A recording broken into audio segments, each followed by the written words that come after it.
All right. It's time for you to get a better camera, Joe. I think you told me that last time, and that's going to happen eventually. But do I need to go to Best Buy for you and pick up a $20 camera? that's the blue building, right? Because it looks like you're on a camera from back in 2002 when they first came out. Either that or you're smoking a lot of cigarettes. But that said, welcome everyone who is either staring at us at home or staring from where. Well, actually, everyone's at home now. Come to think of it. Oh, look, beer. Right. So, thank you for coming. This is basically. It has been a little while since I've had a chance to run Cypher stuff, but I'm sure we'll all remember together. This is the world that I'm using. It occurred to me it was something that I thought might be a good fit for the system. It is a world I've been working on for something like a decade or so, and it was something I figured I'd just give it a try. Basically, I'm going in very broad strokes. There are a number of intelligent races that are somewhat modeled after fantasy races. On the present in the world is at approximately a little bit post-Renaissance level technology, but there are also other odd technological things.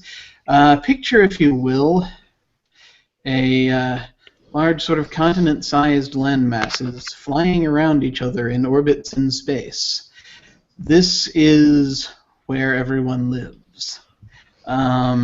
There is how does it work? We don't know quite yet. We have yet to discover the true principles behind why it is the world is able to do this without its individual realms having people fly out into space or having all of its water drain, or how it's able to have weather in the first place. And there are, of course, many theories, and astronomers talk about the ways in which the realms turn to face the sun that swings back and forth as it goes over the year, and turns away from and toward the fixed moon as it's there generating its light down onto everyone. There are 8 realms. The one from which your characters come is right now the placeholder name for it is Ythic. These realms are all collectively referred to as the Ythic Realms. And while there is not magic per se in the world, though I'm sure many people believe in magic, there are some beings with psychic ability. I believe we have one person playing the Ice Elf, so that character does have some psychic ability. You will note under the ciphers, a couple of the ciphers are described as psychic constructs. What that means is that someone very painstakingly crafted, over a very long period of time, a construct that was transferred to you that you are able to make a one-use unleash of, and you have ways in there that it shows you how you can use those. Each time, it's sort of like someone built a cipher of the mind, and it says there's been psychic research being done, well, for as long as civilization remembers. It's been about 3,000 years since the time known as the Cataclysm, but we need not get into that right now. We'll get into that as we go. Primarily, what we're looking at is that you lot have been contracted by the Scientific Academy from a realm called Ix, where the majority of the world's gnomish population comes from. You've been contracted to go and take a look at this ancient city that has been uncovered. It's a pre-cataclysmic city that's been uncovered in the sands of Lunaria, and it is on it's right kind of on the border of the territory of a rather important sultan out there, and he hasn't laid claim to it yet. And it's one of those things, go and plant your flag, but also, go and see what you can gather up. There has also been rumor that the Inquisition, which is as every bit as disturbing as it should sound, is also out to try and lay claim to any such ancient causes and just sort of squirrel it away in their place that is not the Vatican. So, what sort of religion do they actually worship? What sort of religion do they actually worship? It is the Church of Ithos. There was a deity figure around the time of the Cataclysm called Ithos. Was the ruler of an older civilization that basically at the time that the Cataclysm happened, he sort of brought. Was able to supposedly bring the populace together, sacrificed himself to end the chaos, and ascended and became a god, so they say. It is called sometimes the Ithosian religion or the Ythian religion, depending on what you want to call it. There are a number of different sects and what have you, but it is very much the continent you folks come from was very heavily influenced by this religion. However, we are at a point now that other types of science and philosophy are sort of competing with that for space in the brain more than in the past. Were we the Order of the Sandal or the Order of the Gourd? The Order of the Sandal. I think the main Church of Ithos is more, I would say, the Order of the Gourd, as I believe that was the earlier one. It is difficult to remember one's Python at so distant, so remote a distance, but there it is. So I realize I've just thrown quite a lot at you already, but before we begin, has everyone kind of picked out which characters they want? Yes. Yes. I think so. Yep. All right. So we have 5 players. For those of you at home who may be confused, seeing the frozen image of a 6th player, he's not actually a player. He's lurking evilly. But let's see. So let us take in turn to say who is playing what, so that I can get that information down and discard that which I do not need. I'm going to start on my internet left. Andrew, who are you playing? All right, I am Andrew. I am playing Casimir Orloff, the gnome speaker from Yamar, who solves mysteries. Excellent. And talks a lot. This is good to know. So much that I enthrall you with my words of my gnomish inventions and ornithopters and all of the ancient religions that I study and languages and history and all this other stuff. It's so much fun and cool. And awesome. What he means is he doesn't shut up. That's entirely possible. John, who are you playing? As for me, I'm playing Severina Holzer, the mysterious ice elf adept who commands metal powers. So, Excellent. yes, so I have looks like I have telekinesis and telepathy. This is true. Metal power is one of those things that during about 100 years or so, a couple hundred years or so ago, the metal powers were a much more terrifying thing than they are now. People have settled down a bit. I will mention part of the reason the Inquisition was created was to hunt down there was once you have void elves and ice elves, but there used to be also these gray elves that were around before the void elves and the ice elves, and they were really powerful as far as metal powers go traditionally. And the Inquisition decided they'd had enough, and they hunted them all down. But void elves and ice elves, they were kind of okay as far as that goes. Some people are not necessarily okay with them having done that. Can't imagine why. It would say genocide and all. But these things happen. Yes. Mark, who are you playing? I am playing Lachlan Graz, a hardy Highland orc warrior from Albanor, who looks for trouble. Excellent. Excellent, sir. And Scott, who are you? I am Ludwig Guerdon, a dishonorable void elf explorer from Iverland who moves like a cat. Excellent. A lot of the void elves in this world find employment as sky pirates, um, because you have this void of space between these 8 realms that are about, and the secret of vessels that can cross from one realm to another, at least it has been uncovered, and so you get rather a lot of those. They traditionally were very good at that. And Let me guess, they're called void elves because they actually live in the void. well, they came from the void. That is what they. Yeah, living in the void is not really a thing one does. It's one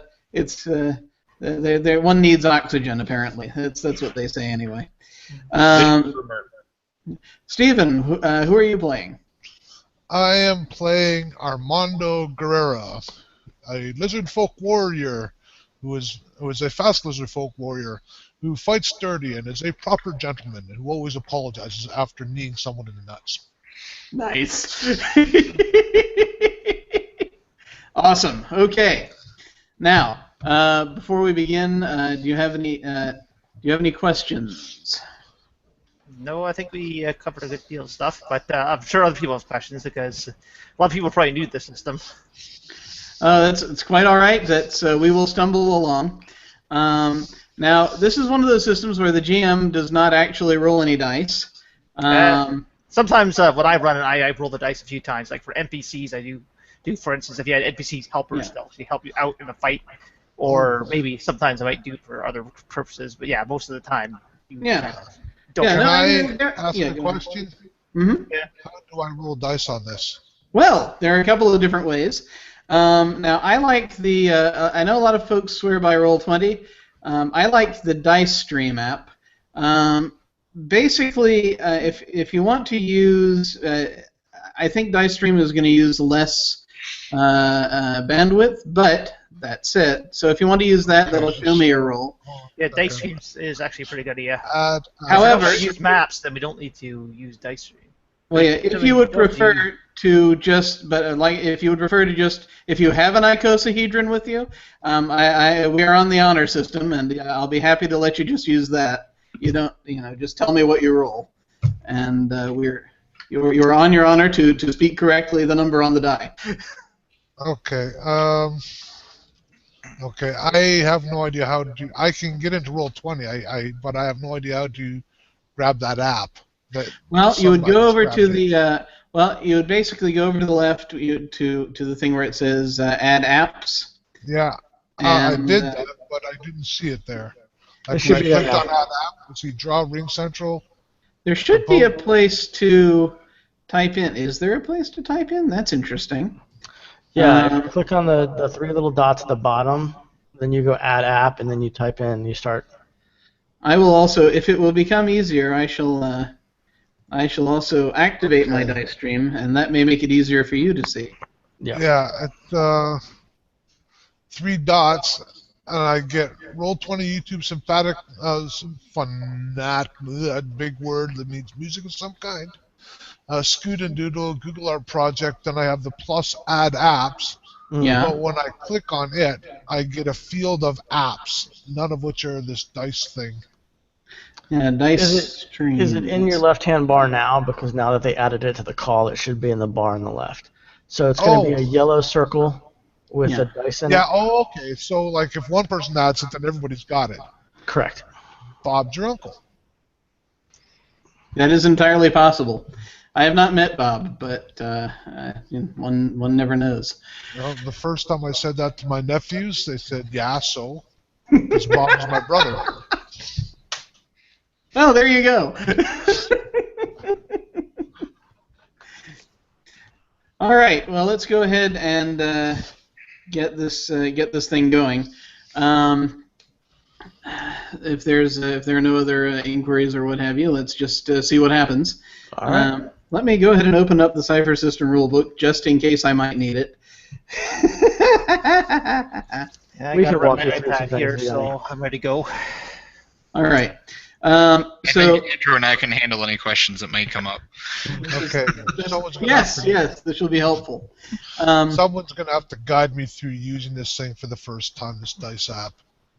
because I'm not seeing how you roll dice. Well, Well, you're just you going to basically, add a d20 and hit the roll button, and that's pretty much all you're going to do the One thing entire I want to game. bring up is that one thing I like to do with initiative, instead of actually taking away the difficulty, I basically just add it to the die roll. Okay, wait. That's Okay, typically what I do with initiative, because I find it hard to basically reduce the difficulty and then basically, compare difficulties to points. It makes it easier so it'd be kind of like, you put the plus next to the 20, so that's 120. You Yeah, click okay, roll. never mind. I It will just show it higher to the you. better. That's kind of what I Yes, do with initiative. I just Because decided to it look kind at of gets confusing if you just reduce difficult initiative rolls, because it's hard to figure out like where in the line you show up. So that's just a suggestion if we do initiative. No, I just noticed this dice thing in my thing in the top right-hand corner. Now that I've clicked on it, now I see everything. Okay, great. Something that I'm going to now there is one thing I would like to try. You will notice that on each of your character sheets you should be starting out with 1 XP, so you already can you can burn an XP for a reroll. That's what it's used for most often, or you can burn it to resist a GM intrusion. Should I decide to do one to you? One other thing I would like to try that I've seen in a couple of other games, but as a way to help remind myself to do intrusions of a sort. If I call for a roll from you, you can just I'm going to decide you can just tell me you fail, and I will turn that into a GM intrusion. You can just tell me before you roll the die. If you can choose to fail, and I will give you an XP and an XP to give someone, and I will just do a GM intrusion on you. So that's an additional. If you're fishing for it, then that's a thing you can do. So we'll see how that works. Okay, now that I am being attacked by microscopic organisms, apparently. Okay, there we go. I didn't need my right eye anyway. All right. So the ancient Incarans,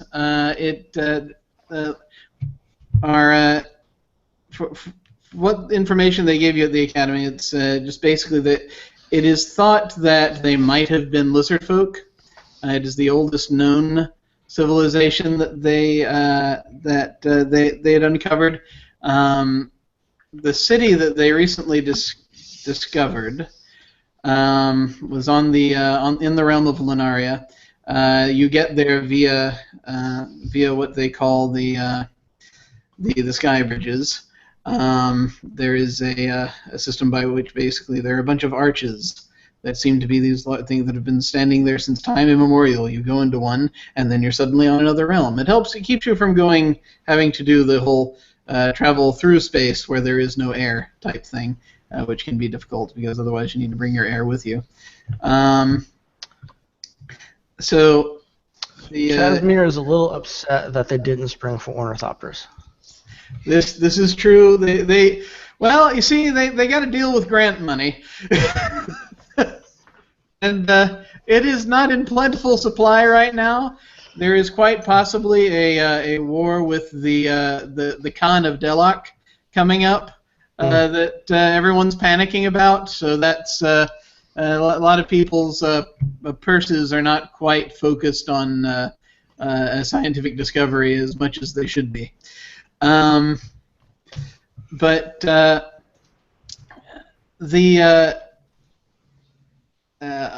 upon getting to basically, you have a sort of a base camp in the deserts of Lunaria. It's actually not far from the edge, where you can sort of look over and see where this part of the world ends, goes all the way down. There is your bearer. One of the folks they have out here, Giuseppe. He is another gnome from the university. He was able to very briefly. He was out. He has a glider, and shortly before he crashed it, he caught a glimpse of this city, and he has created a drawing from memory of what he saw. And I'm going to pull that up and share it with you so that you will have it available. Okay. And now we attempt the ancient rite of screen sharing. As passed down from early generations. Let's see. All right. All right. Aha! Oh, Yep. darn. Now, he has a very good memory.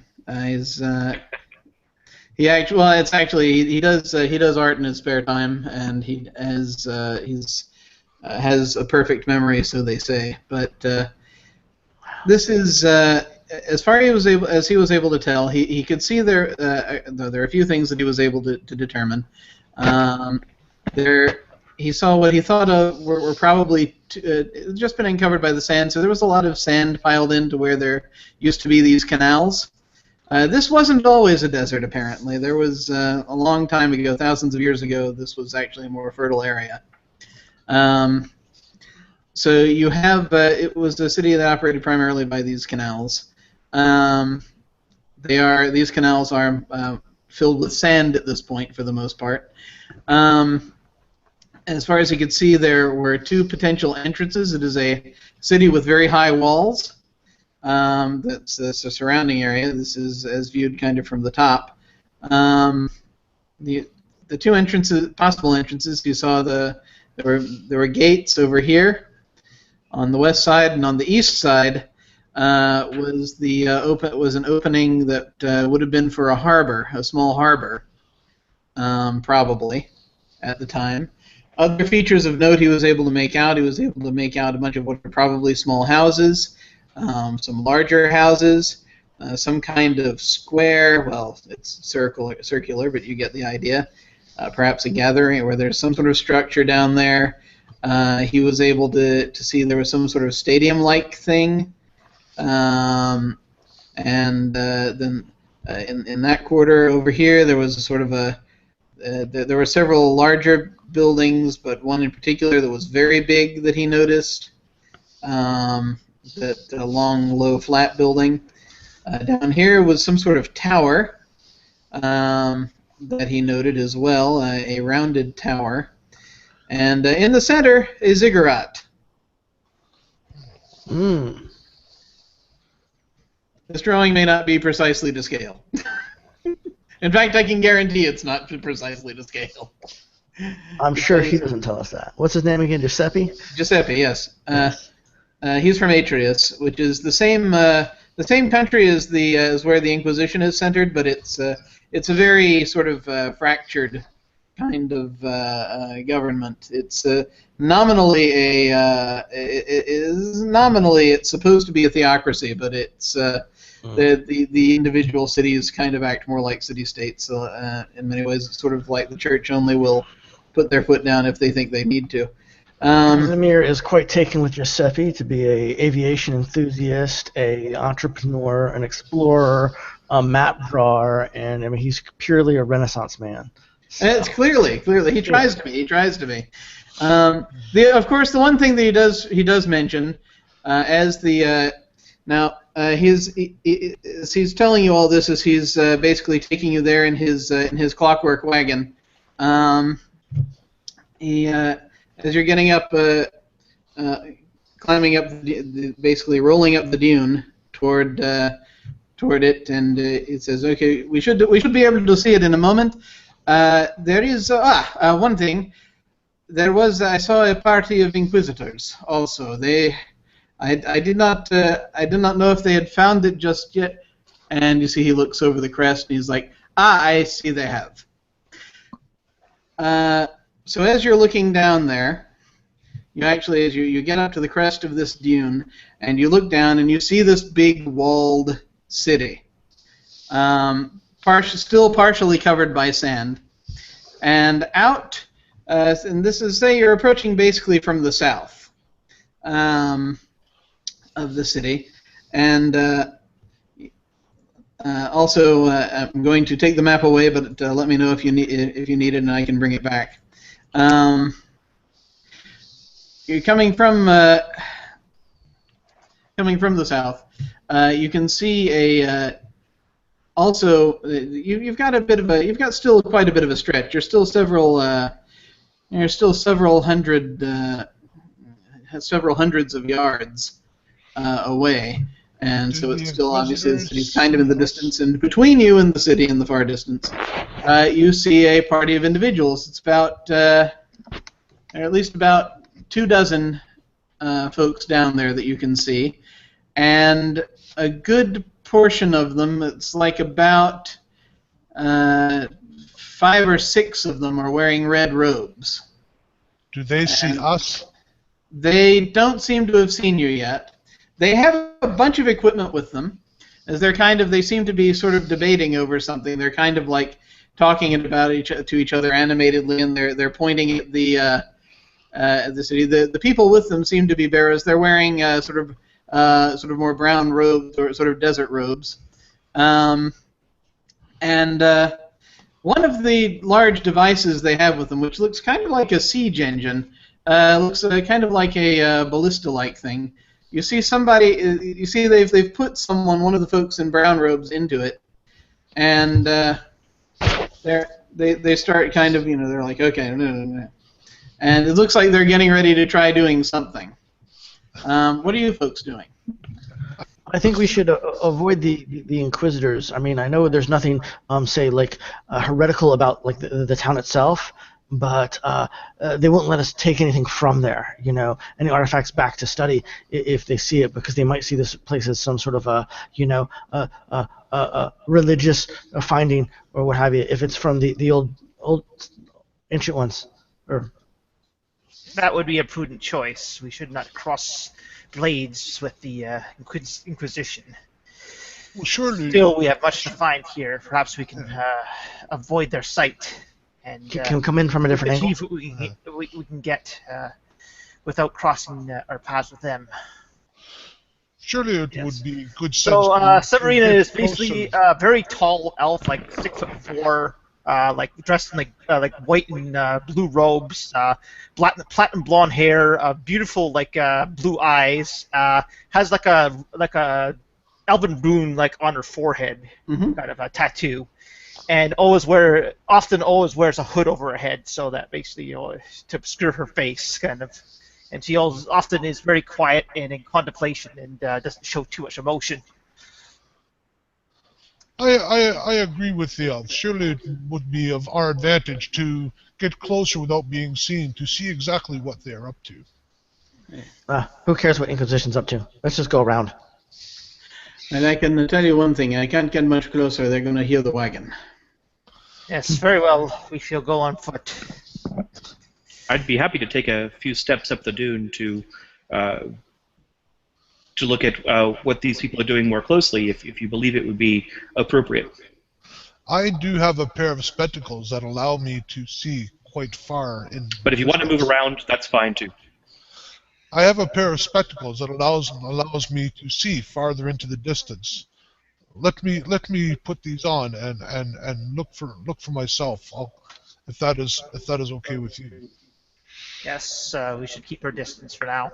Alright, so I'll creep up to the top of the dune, just peek my head over and put my spectacles on. Okay. If any other additional details can I pull out of that? Well, let me go ahead and pull up your sheet here so that I can see which ones we're talking about. It is the Eagle Eye, a pair of shuttered brass goggles with chemically treated lenses that activate when exposed. Grants the ability to see 10 times as far as normal for 1 hour. Yes. Now you can activate those if you want. Now keep in mind, when you like all ciphers, it's a one-use thing. So once you expose them to the light, the shutters will open, and that starts the chemical reaction on the lenses that allows you to see for that distance. And it takes about an hour for it to burn out. Okay, so I can use that, but I only use it once, and then it's done. Yes, right? and then you'll have to basically at some point in the future go and find replacement lenses. Right. So if you want, you can use it. Up to you, sir. Yeah, gee whiz. Okay. Maybe I might not. Do I discern a path that I could get closer without Here's a them seeing me? suggestion Like, with ciphers. is there a ridge of rocks or something? Sorry, what were you saying, John? I was saying, don't feel free to use ciphers because they're meant to. They're built that way. You use them and you'll get replacements later. Yeah, there is that aspect, of course. And remember, this is a one-shot, so. Yes. Okay, well Because then you I can only shall. hold a certain number of them. So how does ciphers actually work in this game? If you hold more, you still poof if you hold more than your normal amount. In Right, this, so yeah, then probably it'd be typically, advantageous for me to use them at this point. Then is what you're saying. You can totally. It's I to be perfectly honest. Let's see, 1 hour. Yeah, I mean it's you'll probably. I'll tell you if you activate them now, you'll probably have them for a good majority of tonight's activities. You may not have them at the end of the evening. Okay, so then I will activate them, and I will take a good look.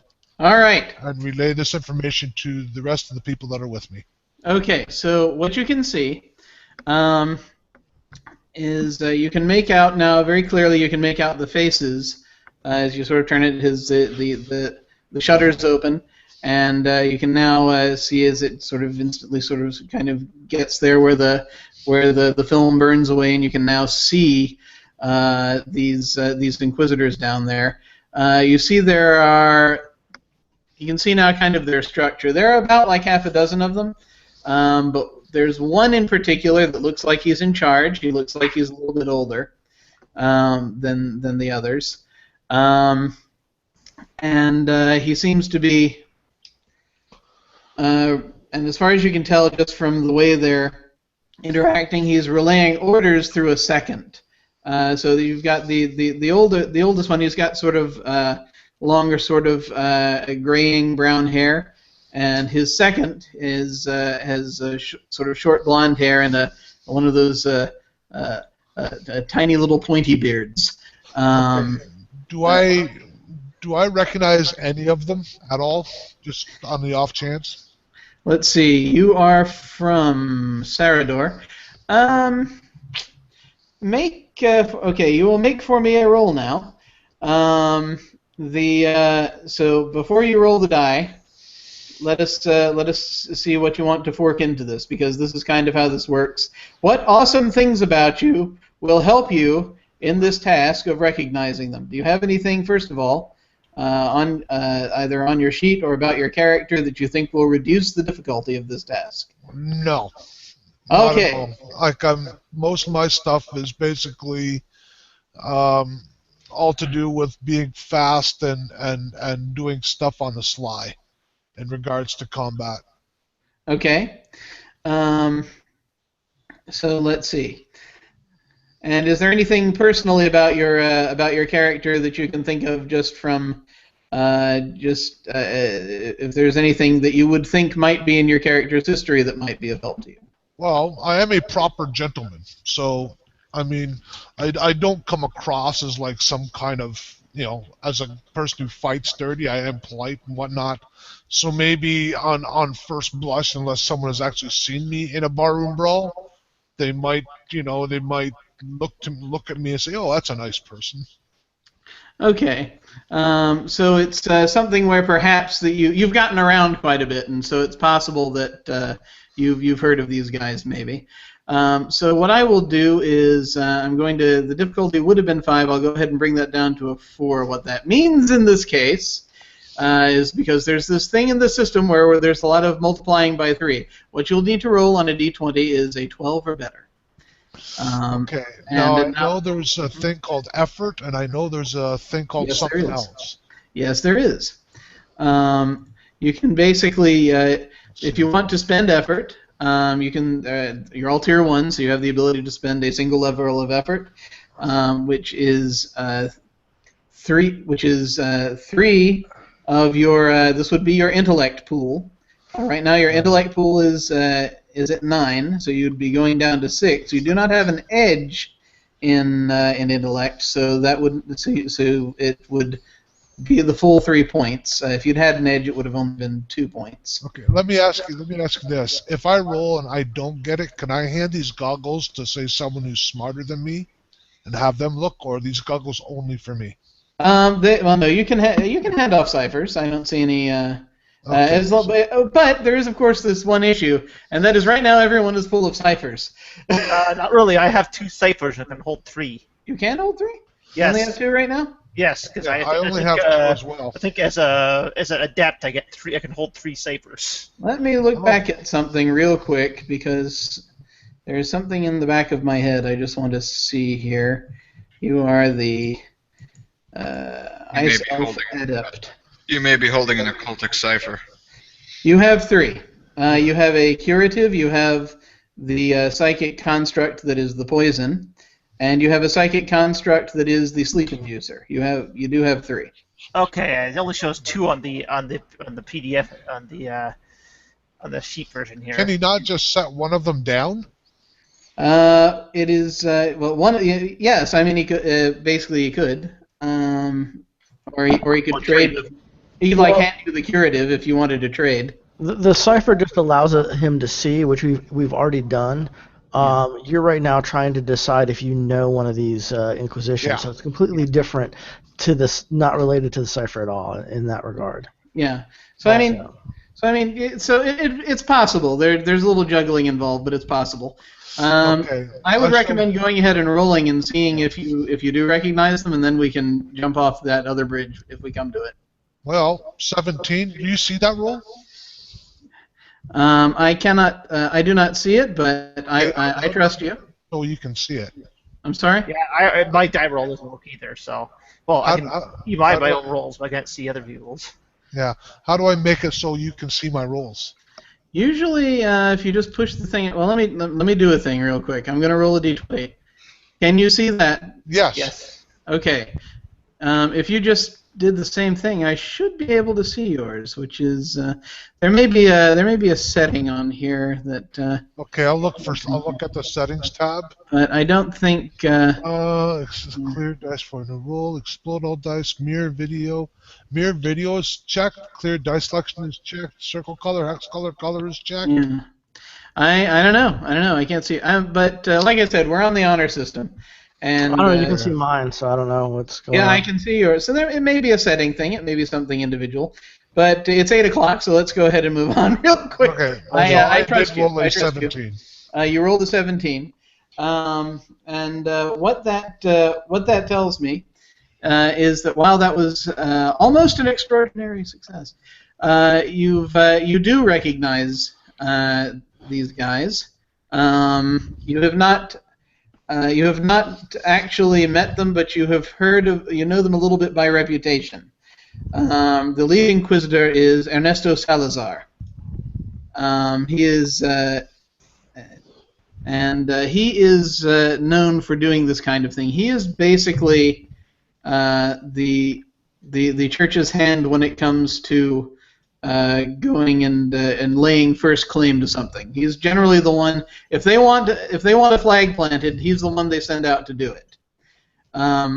He is also known for being somewhat merciless in that respect, but it's not as though he's necessarily utterly evil. You haven't heard of him necessarily slaughtering hundreds or anything like that, but he has been known to slaughter dozens.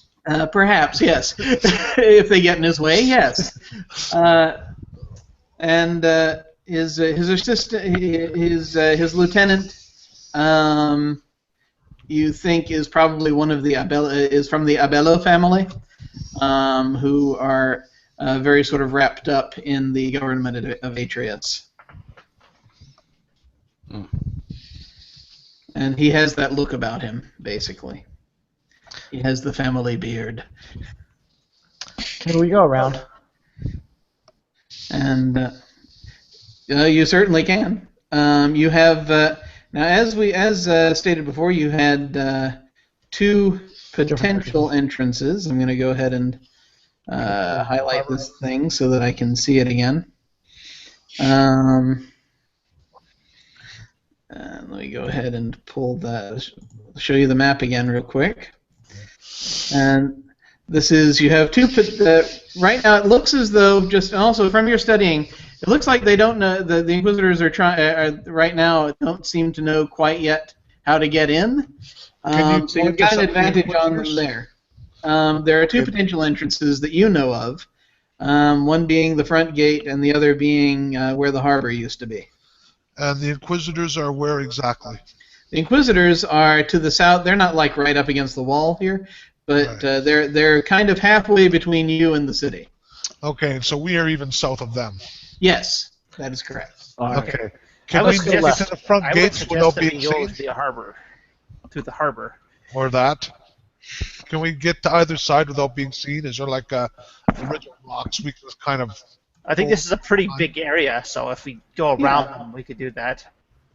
Yeah, you probably won't have too much trouble. It's as long as you don't do anything too terribly obvious to give yourself away, you'll probably be all right. How much time would we lose by trying to move around them? Well, it'll probably take you to get to that part. And again, it's to get around them without being seen. It could take you somewhere in the neighborhood of about maybe 20 minutes. Because this may end up being a race of some kind. It may be. It may be. So let's go around them. Yes, So I which way would do you want suggest to going go? around them. We best not allure ourselves to the Inquisition. We do not know how hostile they might be to us. So are you going to the west or the idea, east? man. We're going left. There's an old wise saying: left is the right way to go. Left is always right. If left's not right, right's the only one I left. suppose. So with that, we start going around. All right. You're starting to circle around to the left. Giuseppe says that he will wait for you with the wagon behind the dune. He's going to head back down the dune a little Yes, bit, that sounds prudent. and he will wait for you there. So as I would like to know who is leading to try to find the path through the sands. Does anyone have any survival type skills or perception type skills? I have an eerie perception of potential threats. I've got Okay, my funny yes, goggles. I think you would probably be the best then. Someone who can spot dangers. So, Yes, I think like- it's Ludwig has this peculiar danger sense. Right. I've got the goggles, which allow me to see very far. That is true. Well, you I can am going to speak rather highly of our guide, our leader, and inspire him. Give him some Okay. encouragement. spin encouragement is a good one. All right. Let's see. So go ahead and you'll do the encouragement first. Let me just. This will be much faster if I pull up the PCs personally here. All right. Basically, I'm talking to the rest of the group about how good he is at, finding things and spotting danger, and it's just an earshot of him. So, he's encouraged by that. He's got somebody that believes in him.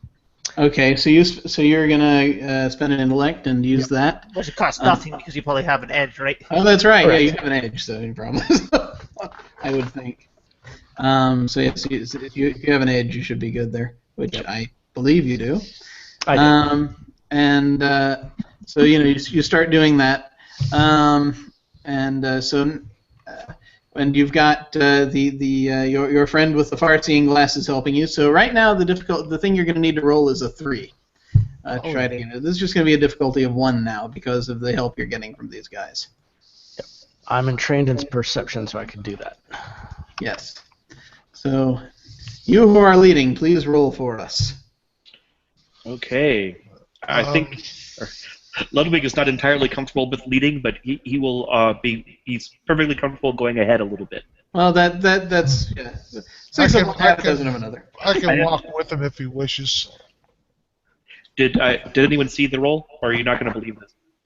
No, what's the roll? It's a nat 20. Okay. Ooh, that's a major effect there, buddy. Do you want Yes. me to roll as well or not?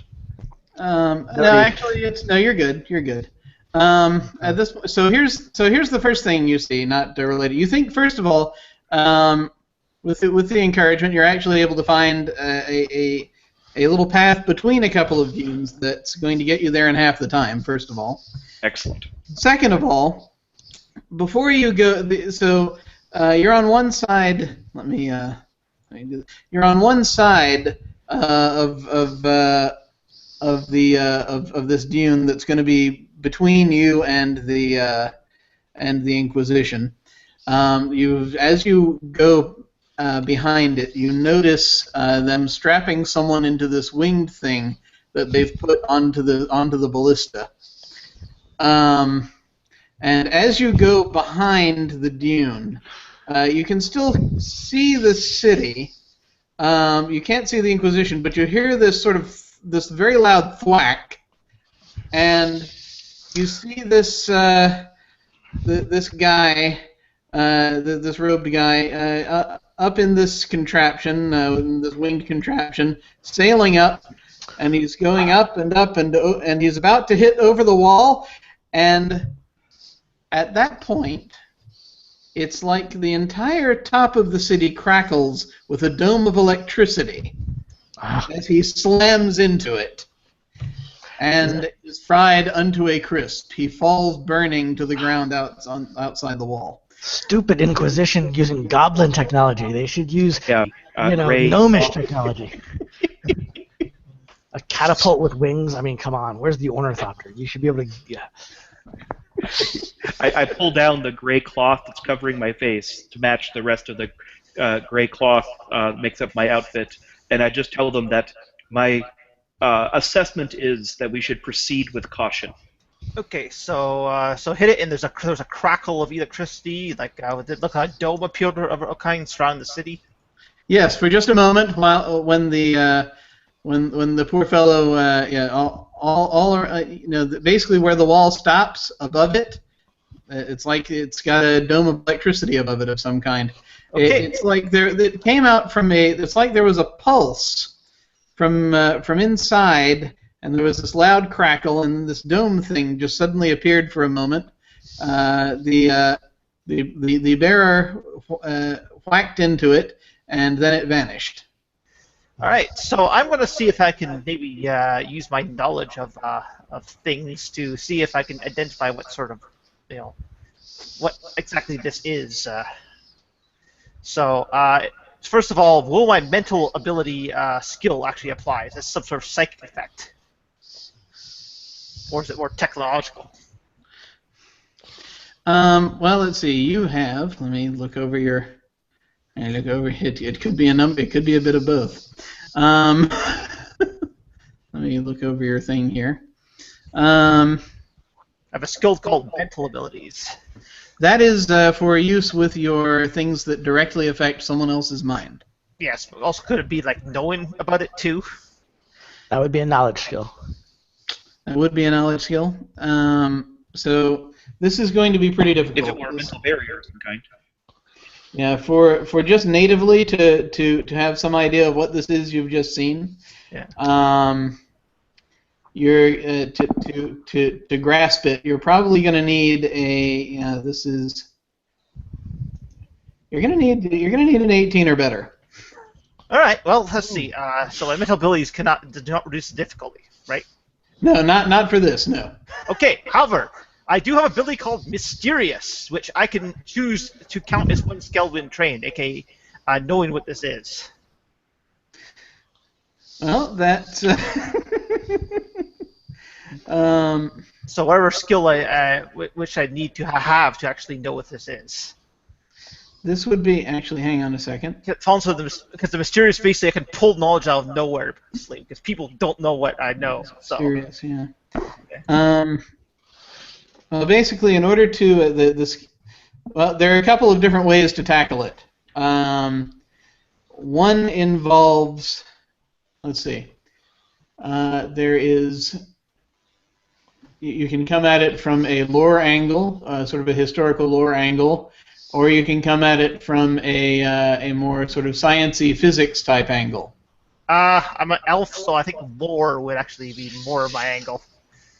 Okay. So I'm going to say that I'm going to use my Mysterious ability, so that I'm trained in lore.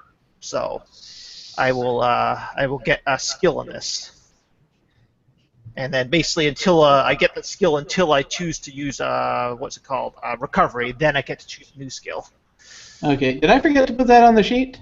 It's on the sheet. Oh, It's okay. called mysterious. That's I basically have let's see. I'll tell you what. We've got mysterious as your descriptor. You're Severina, right? Yes. You Okay. can tell me. You pull talents and abilities seemingly out of nowhere. You can attempt one task you have no training as though you are trained. This ability refreshes every time you make a recovery goal, but uses never accumulate. The strange thing about this is that this is not on my copy, which is weird. I have a feeling I did something different with this from what I did with the. I'm going to pull up the PDF. I'm just curious as to what happened. It's not that I don't believe it. I just need to. It's for some reason. I It's basically not have a trained stealth task. I'm training resisting interrogation tricks. I have the So, confound yeah, ability and inability with people, which basically people don't trust me. Yeah. It's like I think I may have given you a slightly different. I'm not going to dwell on this, but I just want to. Refresh your camera, Jim. I want to pull up the thing here and see if I. Okay. Yeah. See if I had something else weird going on, or if. Huh. Because I've got practice with light weapons, erase memories, onslaught, push, confounding, and telepathic. Yeah, confounding is what I'm talking about. Confounding. Ah, okay. There we go. Yes, right there. Okay, cool. Sorry. So, and you're going for the, and you're going for basically the knowledge of ancient civilization type thing. Yeah. Okay. Okay.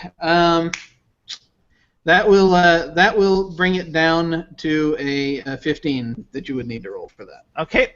And well, I think this is important. I will also spend effort on this too.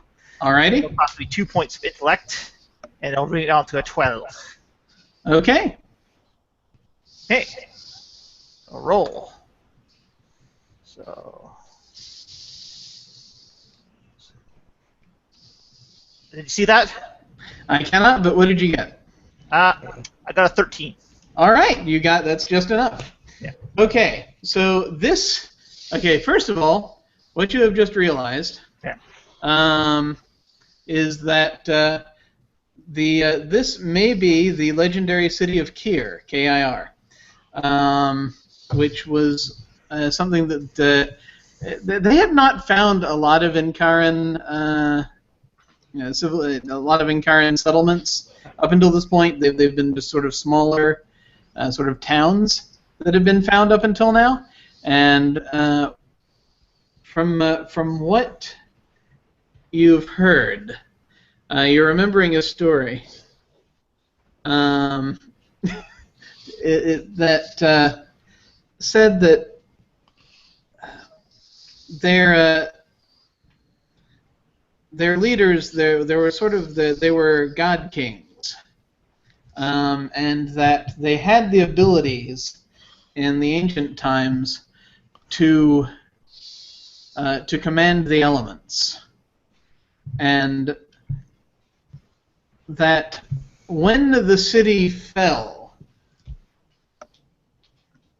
around that would have been around the time of the Cataclysm, perhaps.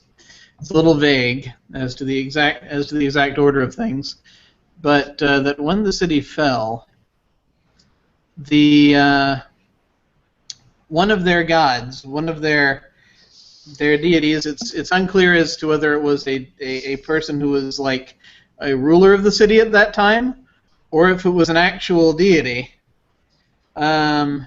placed a ban upon the city so that none could enter or leave. All right, guys, time to go home.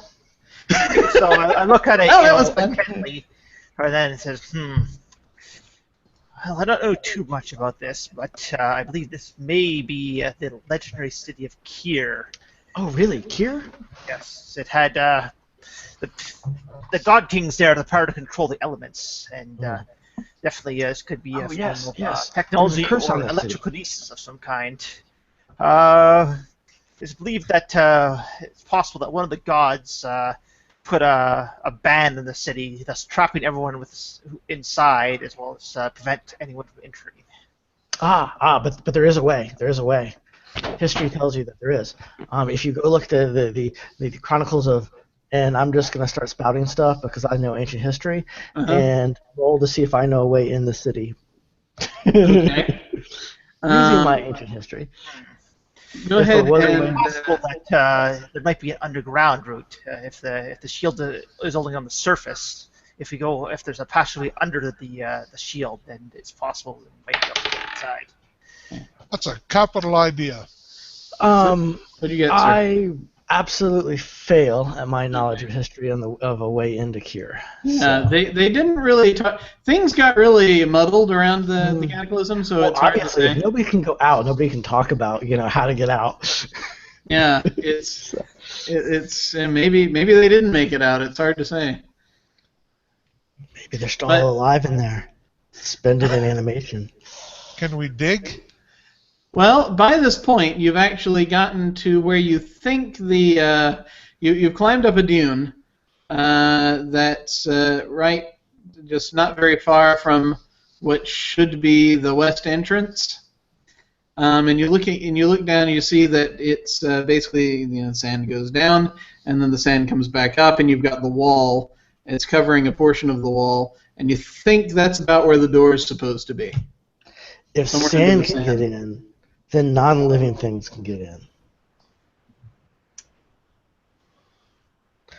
So, does anybody want to dive into? You throw a rock to see if it will react. Okay. Are you actually throwing a rock at this time? Or? Someone else do it. I'm not that strong. Okay. I will throw a rock. I'll toss a rock. At what are you throwing the rock? I shall throw the rock just above the dune. Okay, so now I'm going to get very specific. Are you trying to hit the wall, or are you trying to toss it above the wall? Above the wall. No, you want it above the wall or at the wall? Yes, to see if it sets off the shield. Okay. We want both. Can you do both, sir? Let's toss it above the wall. Okay. So you pull back, and you toss the rock above the wall, and I'm just going to say you do it. You're not feeble in that ability, and you're on a high dune. It takes you have to get set up and throw. You give it a good throw. It sails above the wall, and nothing happens. Okay.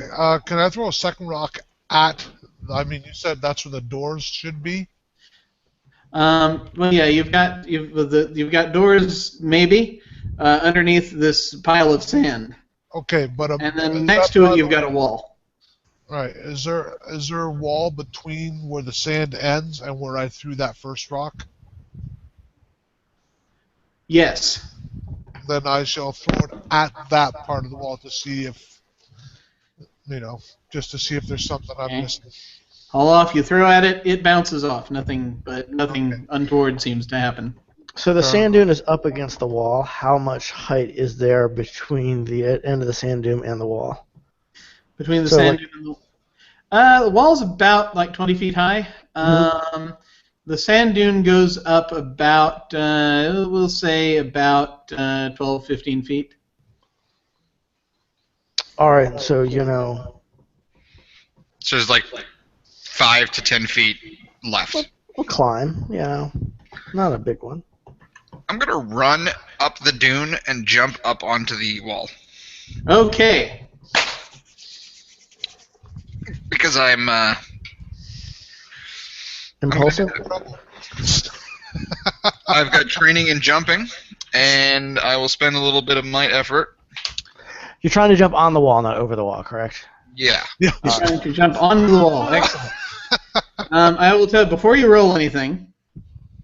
I am going to offer you a GM intrusion.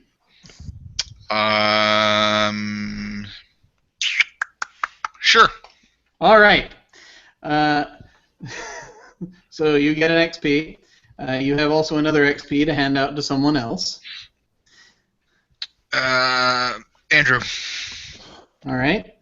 Thank you, sir. Work your XP down. So you leap up, and you have. Let me see. You leap up. You grab onto the. About how tall would you say your character is? I have no idea. I don't know anything about the orcs of this setting. You're tall enough. You're tall enough. Yeah. The orcs. The Highland orcs. Orcs are actually very adaptable genetically. And Highland orcs are big, real big fellas. Is he Are the elves in the setting the short elves or the tall elves? Well, they can. That's fairly fluid at the moment. Actually, the ice elves are the taller ones. Okay, yes. The void elves are the shorter ones. Okay. Is the orc wearing a kilt?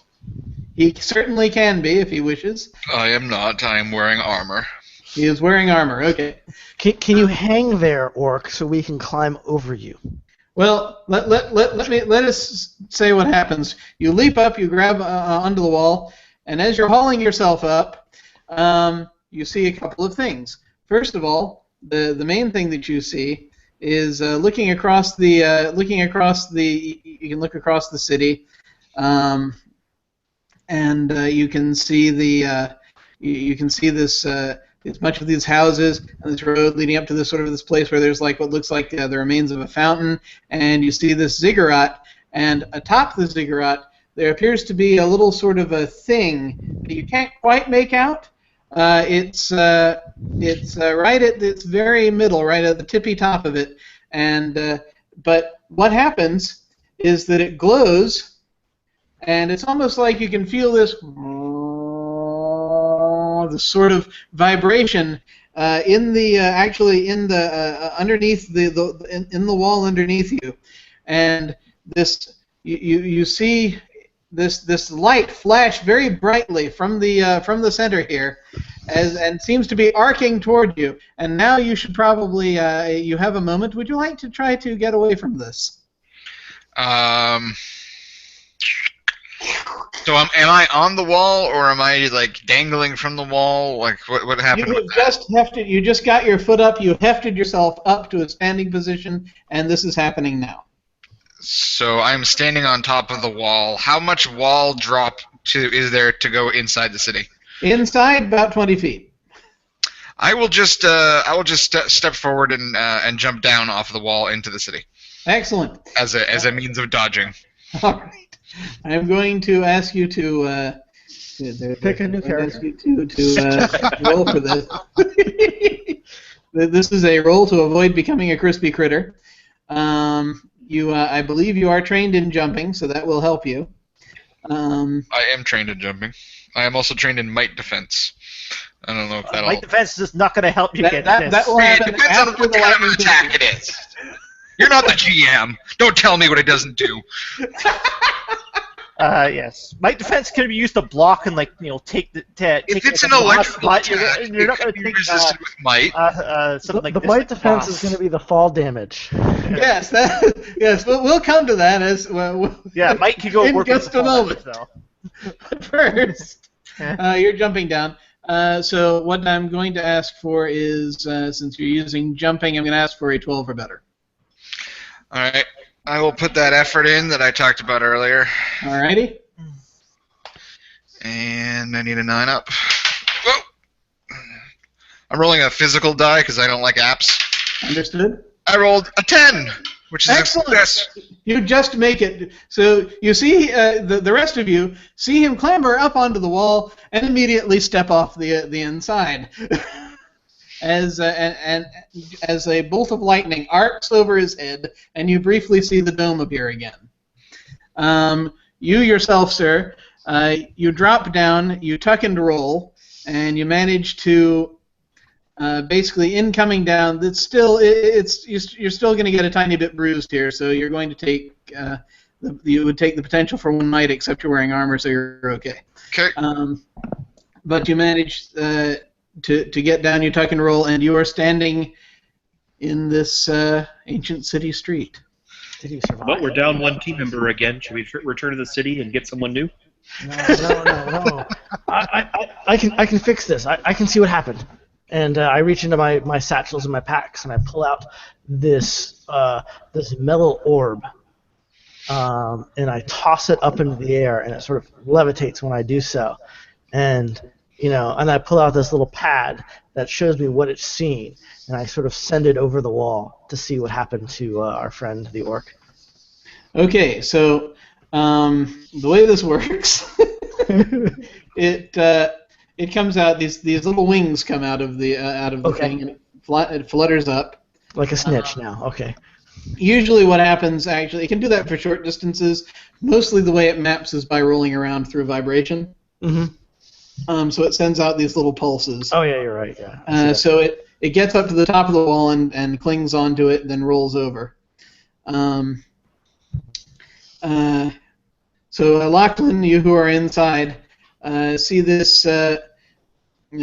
You sort of hear this clatter up around the wall, and then this you think you see something for a moment, but it moves very quickly. What happens typically, by the way, the way that works is it comes back and reports. Yeah, so you're right. So what'll happen is when the orb comes back, it can draw a picture for you. That's basically the way that works. So I mean, do you want to wait for a moment for it to get its bearings? Okay. Yeah, I want to see if the orc moves. Okay. Is the orc gonna pose for a selfie? Well, before we determine if the orc moves, does anyone else want to do anything while this is going on, or do you want to wait on the orb? Let us wait the orb. I do have 50 feet of hemp rope. If that, at some other time, that might help us get up there because he has jumping and we don't. True. I don't think.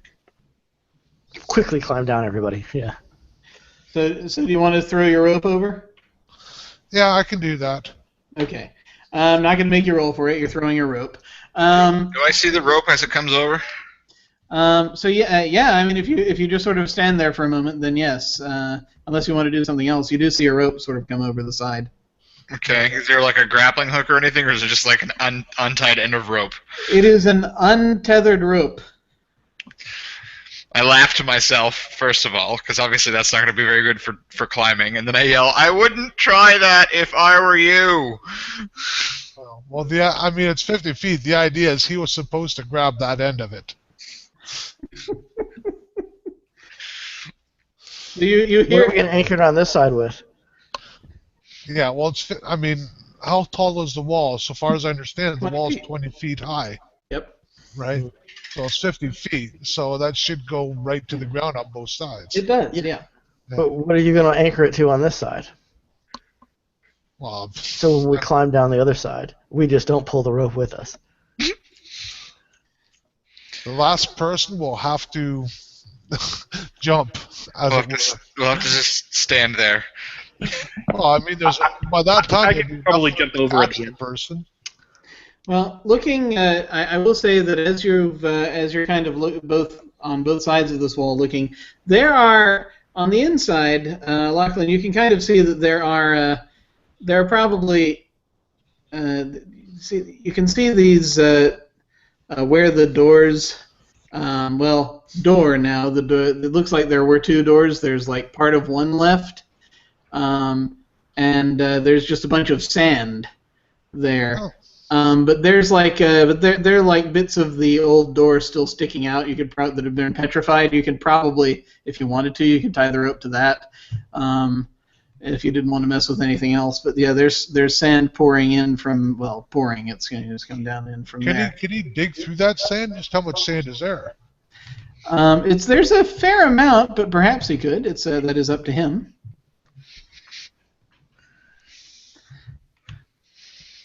On the outside, you would have to search around the wall for a little bit, search the wall for a little bit, but you might be able to find some little outcropping to try to fasten the rope around if you want. I will do a little bit of searching to find an outcropping that I can attach the rope around if I want. Ah, excellent. This shall I shall ask you to roll a die and to garner for me a 1 dozen or better result. Okay, die 20. Yes, D20. I need a 12 or better. You have a 14. Okay. You actually dig in the sand a little bit, and you do find one of the bricks is kind of out way more than the others. Not necessarily intentionally. It's like it's been worn away over time, and you could probably tie the rope to that. Okay, then I do this thing. Okay. As you're doing that, the orb comes back up over the wall and hops down and rolls back out toward your gnome friend.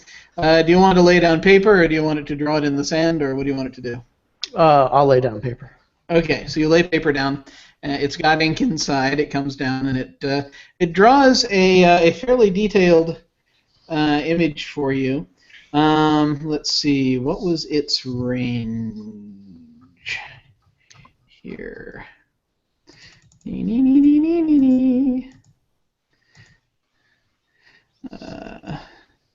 Let's see. Do lizardmen have tails?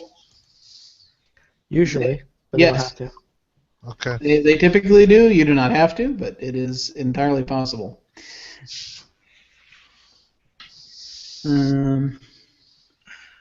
500 feet per level. Okay.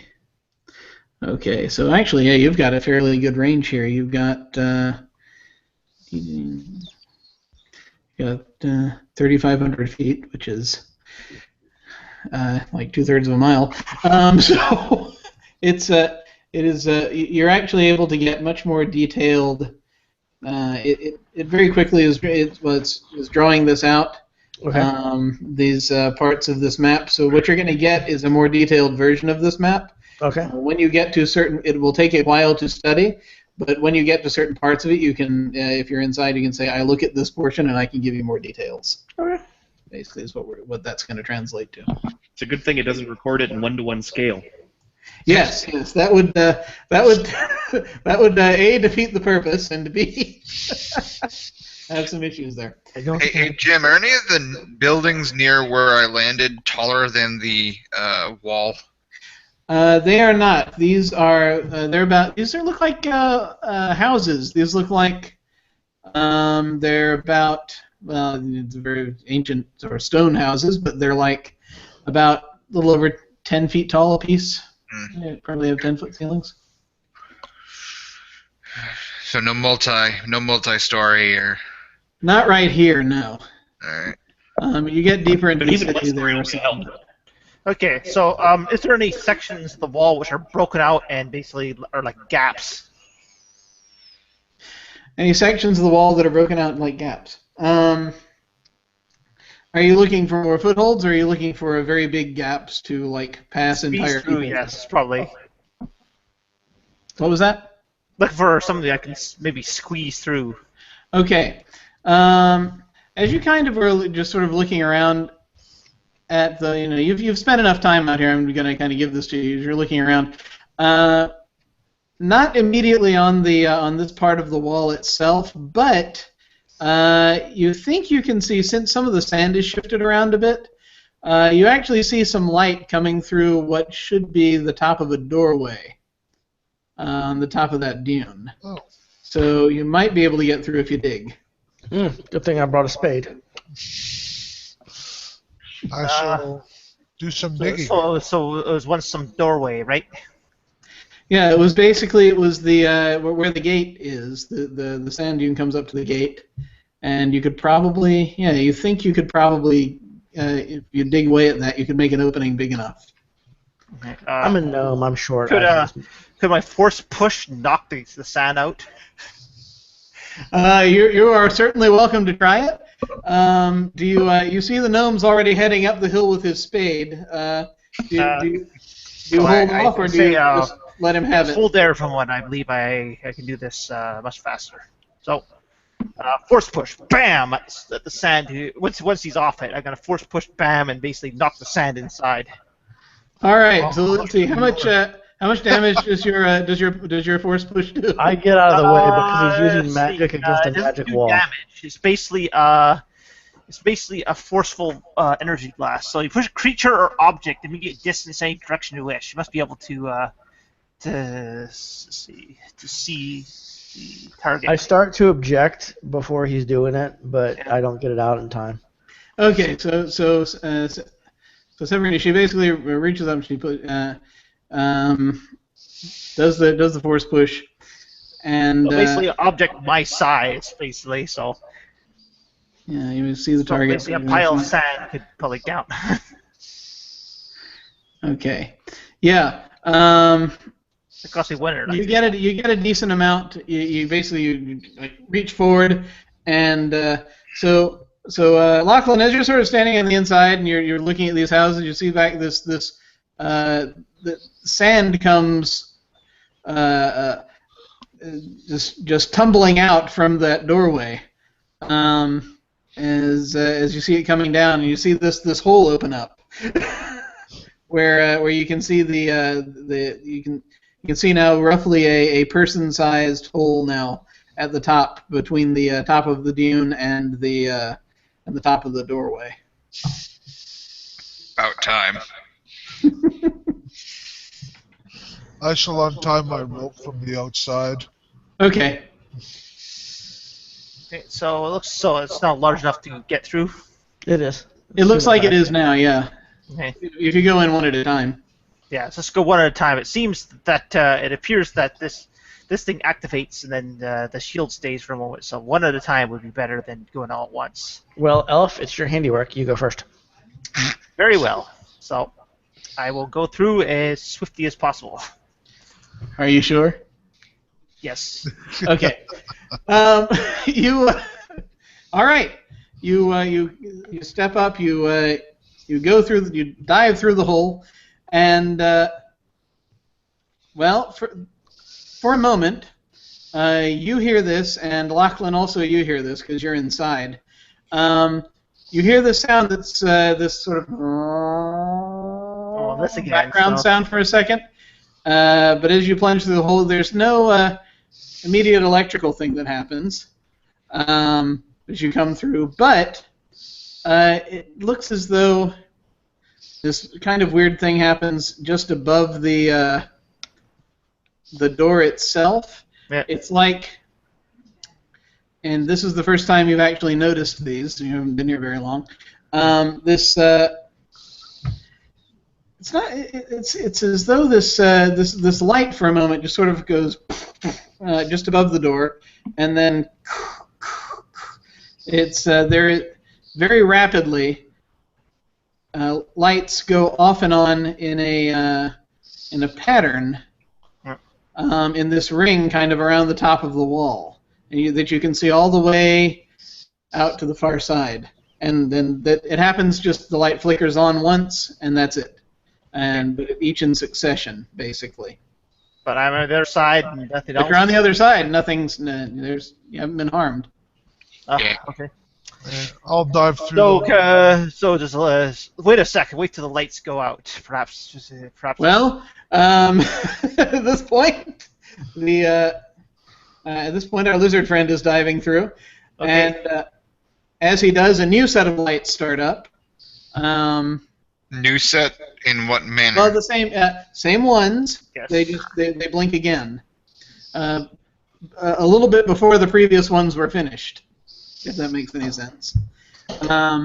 Is there any Basically, anybody that really, goes through the gates, whatever, these I'll lights stand go up. off. Please stand away from the door.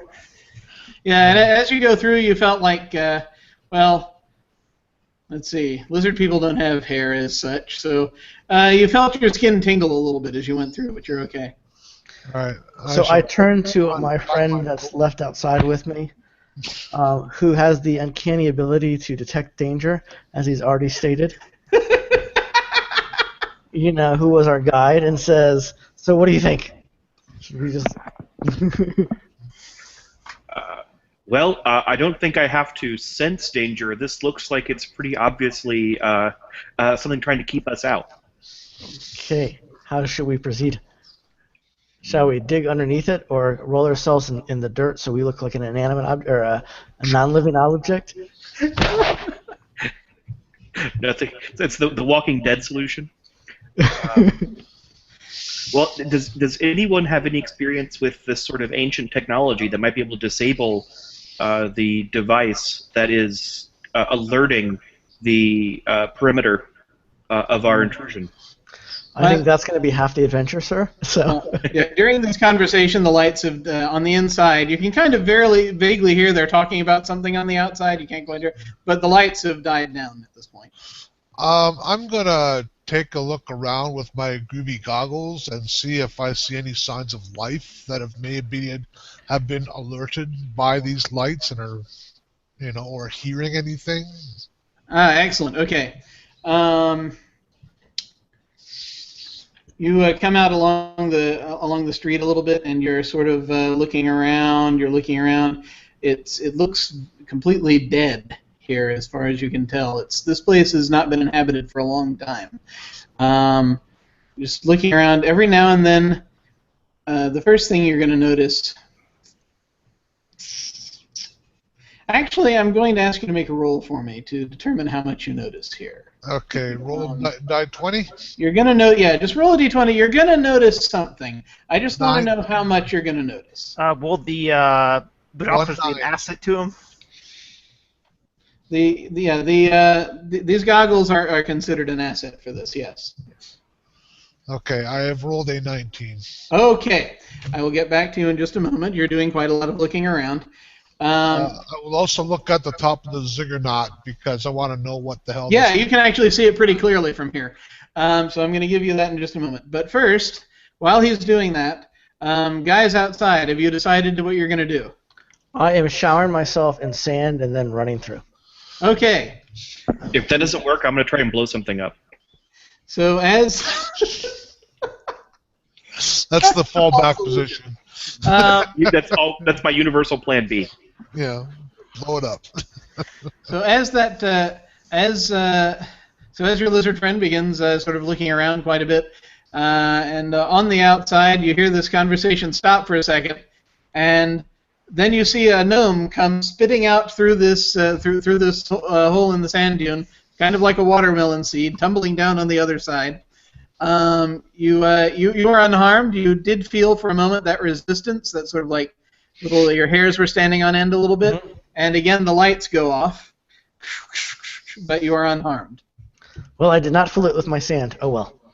It appears nothing but you were serious occurred. Perhaps this was once defense, but has weakened over time.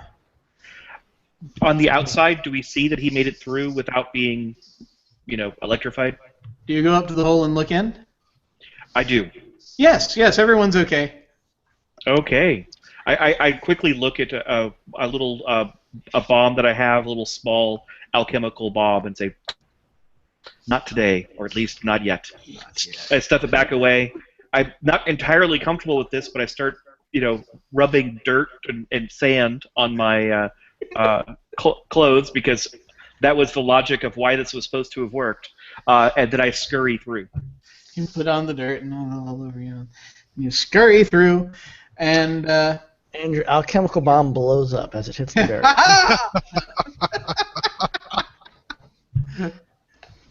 No, you're okay, but you feel your hair stand on end for a second as you kind of race through and come down on the other side. But the lights go off once more, and again starting above the door and going around on either side, all the way around to presumably the other side. I'm now going to describe for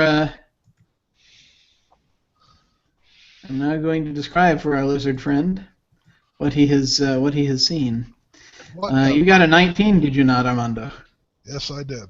Okay. With an asset too, so. So. Yeah, Several I have no idea things. what that means. What does it mean for it to be an asset?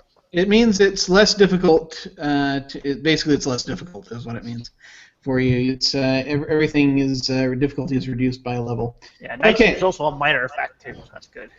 You get pretty much as far as you go down the street a bit of a ways. The first things you notice is every now and then there are these statues around of people because you're looking for people first. Okay. And for a moment you think you see someone, but actually it turns out mostly you can see from where you are over here. Not so many over here in this section. I think maybe this was the poorer neighborhood. There are bigger houses over here. This was probably the richer neighborhood, and every now and then you see what's like a person, a statue of a person that looks like they were in the middle of doing something. Yeah, okay, that's what I was going to ask you. Do these statues look like they were carved, or do these look like people who are petrified? From what you can see, if they were carved, it was really freaking excellent work. Okay. What I'm going to try and do is use my telepathy to reach out to one of these statues and see if they actually have a mind.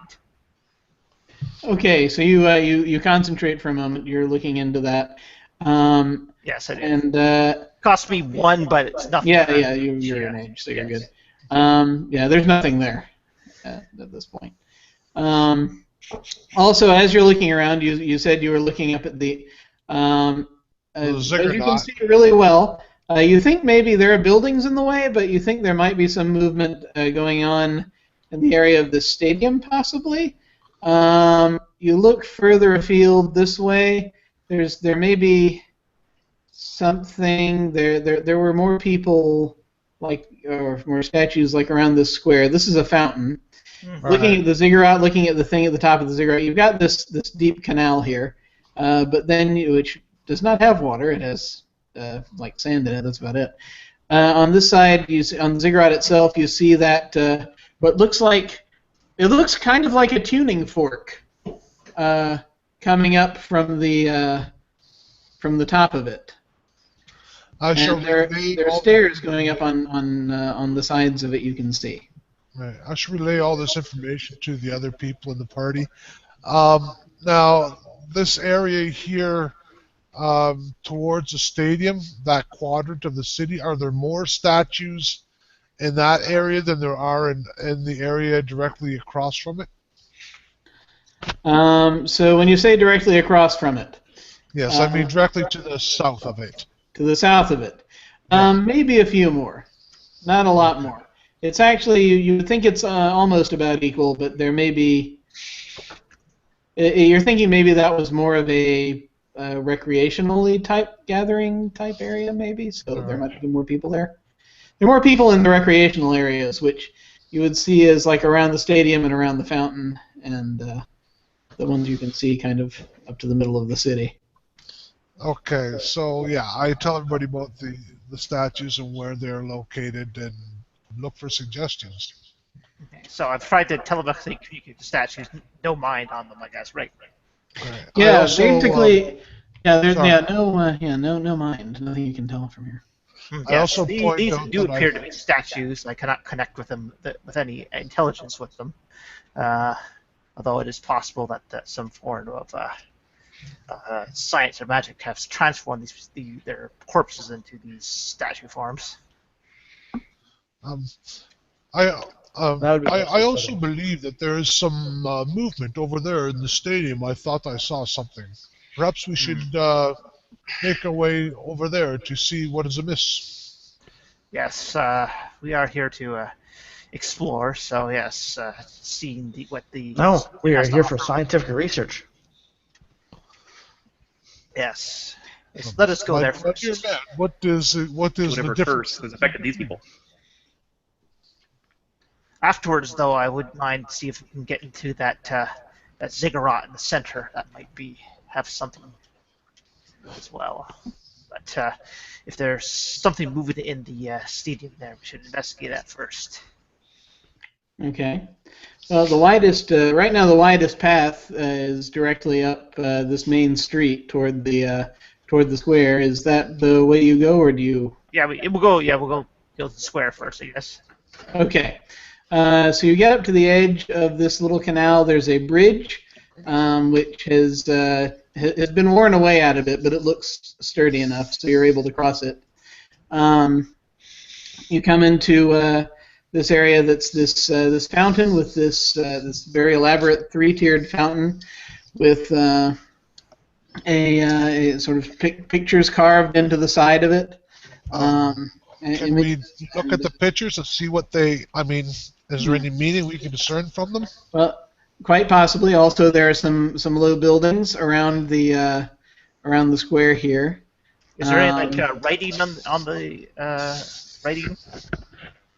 A little bit, yes. It looks like there is some ancient script and some and the pictures look like they are of. It looks like primarily what you're seeing are pictures on one side of the fountain. You're seeing where it looks like pictures of carven images of humans and elves doing things with each other. Just societally type doing stuff, hanging out, exchanging money, that kind of thing, and pouring things out of urns. But it looks like there is so that's kind of the overall impression. It's just basically it's like a frieze essentially down on the. Okay, so I will try to go up and read. Okay, you go up. The fountain itself is empty. As you're kind of peering at as you are peering at this thing, go ahead and you sir who were investigating it. Mm-hmm. Go ahead then, and you will need to do a roll for me so that I can determine how much you're able to find out. I have ancient languages as a skill. That will help you, sir. To decipher this, it's still going to be and ancient history. Ancient languages and ancient history. I'll tell you what, yeah, so I'll give you both of those, and it'll be down to a 12 or better. And I will pull out my book of archaeology. Aha! You leaf through that. That can help you here, too, so down to a 9 or better, sir. And I will apply effort as I do this for quite some time. All right. Because this is my job. Roll a 6. Off the table. 8. Aha! You needed to do all that. That's good. So he is sitting down studying that, and I will give you your details in a moment. So a half hour later. Yeah, you're starting to do that. What is everyone else doing? I'm keeping watch with my groovy goggles, especially in the direction of that stadium where I thought I saw movement. Okay. Anyone else doing anything in particular, or are you just hanging around? I'm We will stay by just, looking around, looking further at the fountain, and the pictures. Okay. Yeah. Just sort of looking at it with him, trying to sort of figure that out. Yeah. As you're sort of those of you who are looking around the square, there is in one of the longer flat buildings, you do hear what seems to be some kind of motion. It's like a scraping sound. It seems to be. It repeats like 3 times. It's sort of a, and then it stops. Okay, so it doesn't do it a set of 3 again, just the one set of 3. Yes, thus far, yes. Okay. I look to the orc and I say, "My good man, I think I've heard something from that building over there." How far away is it? It's about 30, 40 feet. Okay. What I will do is use my telepathy and reach out to see if I sense a mind. Okay. For this, I shall ask you to make a roll because this involves a sort of a discernment. Yes. I will ask on this one. We will set this at 3. We will go 9 or better. All right. I do have mental powers, but I don't think it counts. Since you're casting around, not yet. It's once you've got a definite target, then that would come into play. 11. 11, okay. So there's something under the building, but it's not developed. It's not a developed mind. It could be a lot of little undeveloped minds, not even. Is there like animal level intelligence? Okay. It appears there's some creature under that building. Do there sense like many little vines or one? Many little in this case. It may be a swarm of some kind of maybe some sort of beetles or other insects. While I'm studying this thing, I turn to the orc that's nearby and tell him that you unintelligent minds should probably go find us a base camp. We're going to be here a while. Oh, wait, we told that other gnome that we were coming right. Oh dear. Well, and as you're saying this, something happens that everyone notices. You hear this again, that same sort of sound, that, and you see lights. You hear and see them. It's this time coming from the other side of the city. The darn Inquisition can't figure out the way in yet. As though from the opposite end. Not the dome. These are like the lights from when you came in through the door. They're coming from the harbor side, and they come around until they form a ring. How general knowledge? How powerful are the Inquisition? I don't know anything about this. General knowledge. There is a major sort of almost intellectual war going on here. They are very powerful at least on your home realm. They have essentially they have a presence in that at least influences most of the governments there. Not so much organizationally. I'm talking about these people in and of themselves. They're primarily human. They may have swords. They may have guns. They may have other weaponry. Okay, so they look like they may well kick our asses if we were to run up to them in angry circumstances. They very well might. They are known to be gifted at inflicting pain, but they don't. Yeah, I mean, so it's a question of really it's more probably if your experience is any teacher, they would probably have their bearers fight for them first before they do it themselves. Right. Okay. Also, the lights come on again, and do so about another 10 times. So they've done it so that it's come around a total of about 10 times. 12 times. Is there any way I can get into a position where I can look at them with my goggles without them seeing me?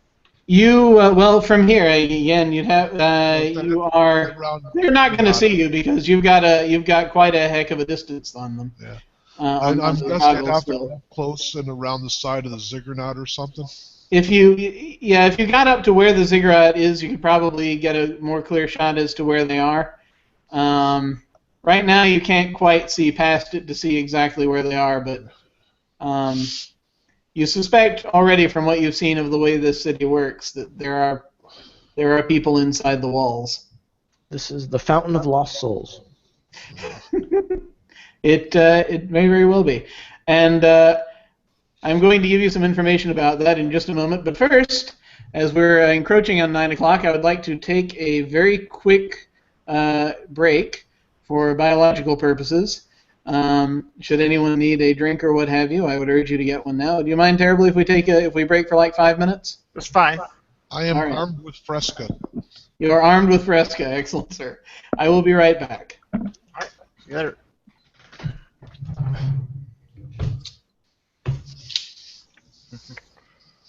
Oh gosh. It was a little bit more fizzy than I wanted it to be.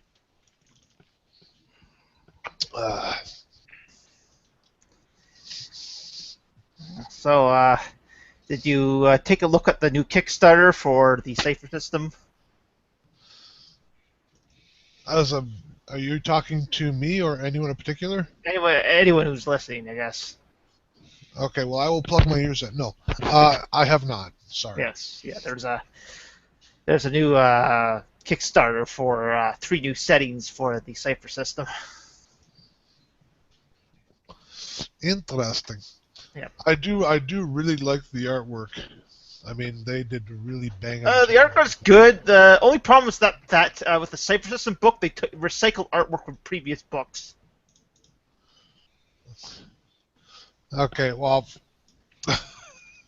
I cannot testify to that or not. I don't have. I can all testify of the to it. There's many pictures in these books which have been used in other books, and because there's two other settings out for Cypher system right now. There's the Numenera and there's the Strange, and then there's going to be 3 more coming out. What will they be? There's one which is basically, I think, is like the gods were slain, but their power fell to the earth, and you're like people who have like shard of a power of a god or something like that. There's one which basically, the earth is kind of endangered by a meteor or something like that, and so people go back in time to.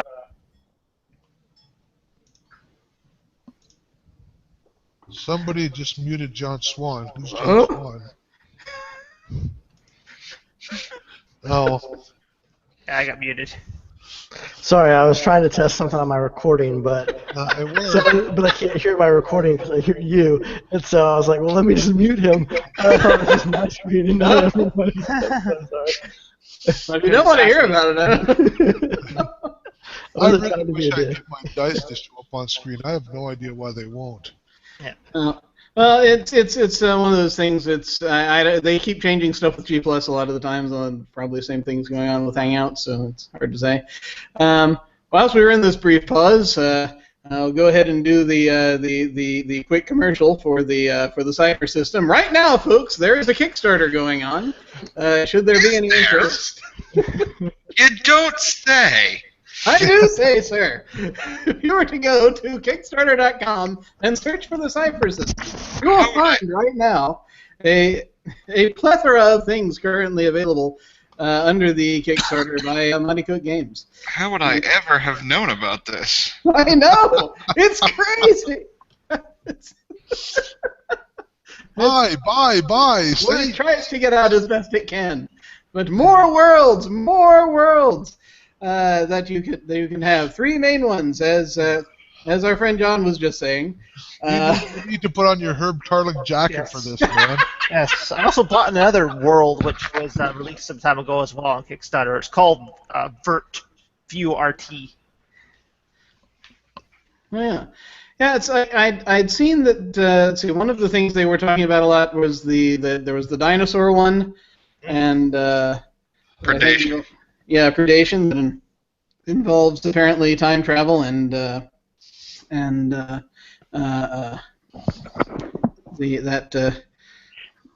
think it's something about people from the far future going back to check out dinosaurs and getting stuck. Yes. Very Julian May. Yeah, it's kind of somewhat inspired by that Ray Bradbury story, I think, if I'm remembering correctly. Sound of Thunder. Yes, that one. Julian May wrote a big series on that, starting out with the Many-Colored... Well, I think the series is called The Many-Colored Land, where they went on a one-way gate back into the Pliocene era. I think that's how you say it. It's a very interesting series of books. Cool. I think they already actually came with a TV series like years ago, which basically the world was like polluted and all that, and they went back in time to the dinosaur days to basically build society again. Yeah. I mean, to me, that's one of the. Yeah, that wasn't long ago. It was like 2 or 3 years ago. Terra Nova. Terra Nova. Yes, Yes. that's the one. Yes. This looks like some sort of Terra Nova RPG of some kind. Terra Nova had Problems. Ben and Braga involved with it, and that's usually the kiss of death when it comes to sci-fi series. Yeah. There was also a cartoon at some point that was like that, where it's like people were controlling dinosaurs with machines. I can't remember. Dino Riders. Wait a minute. Yes. A children's show with dinosaurs? That doesn't I seem. know. It's crazy. How could that ever happen? Look up Dino Nobody Riders. could ever The find toys that. are awesome. Yes. There's also like a superhero game too, like called Mask or something like that. I saw a cartoon like that once, and this guy, he slid down the back of the dinosaur, man. Never I mind. heard about that. That was crazy. They were like using little elephants as garbage disposals or something. I didn't know. And they had another little dinosaur as a lawnmower. I know. How does that work? I thought I'd just, taken the wrong pill, but apparently this was an actual cartoon. One of the most fascinating things is to go and. The Jetsons were better. Yeah, but the Jetsons didn't have dinosaurs, man.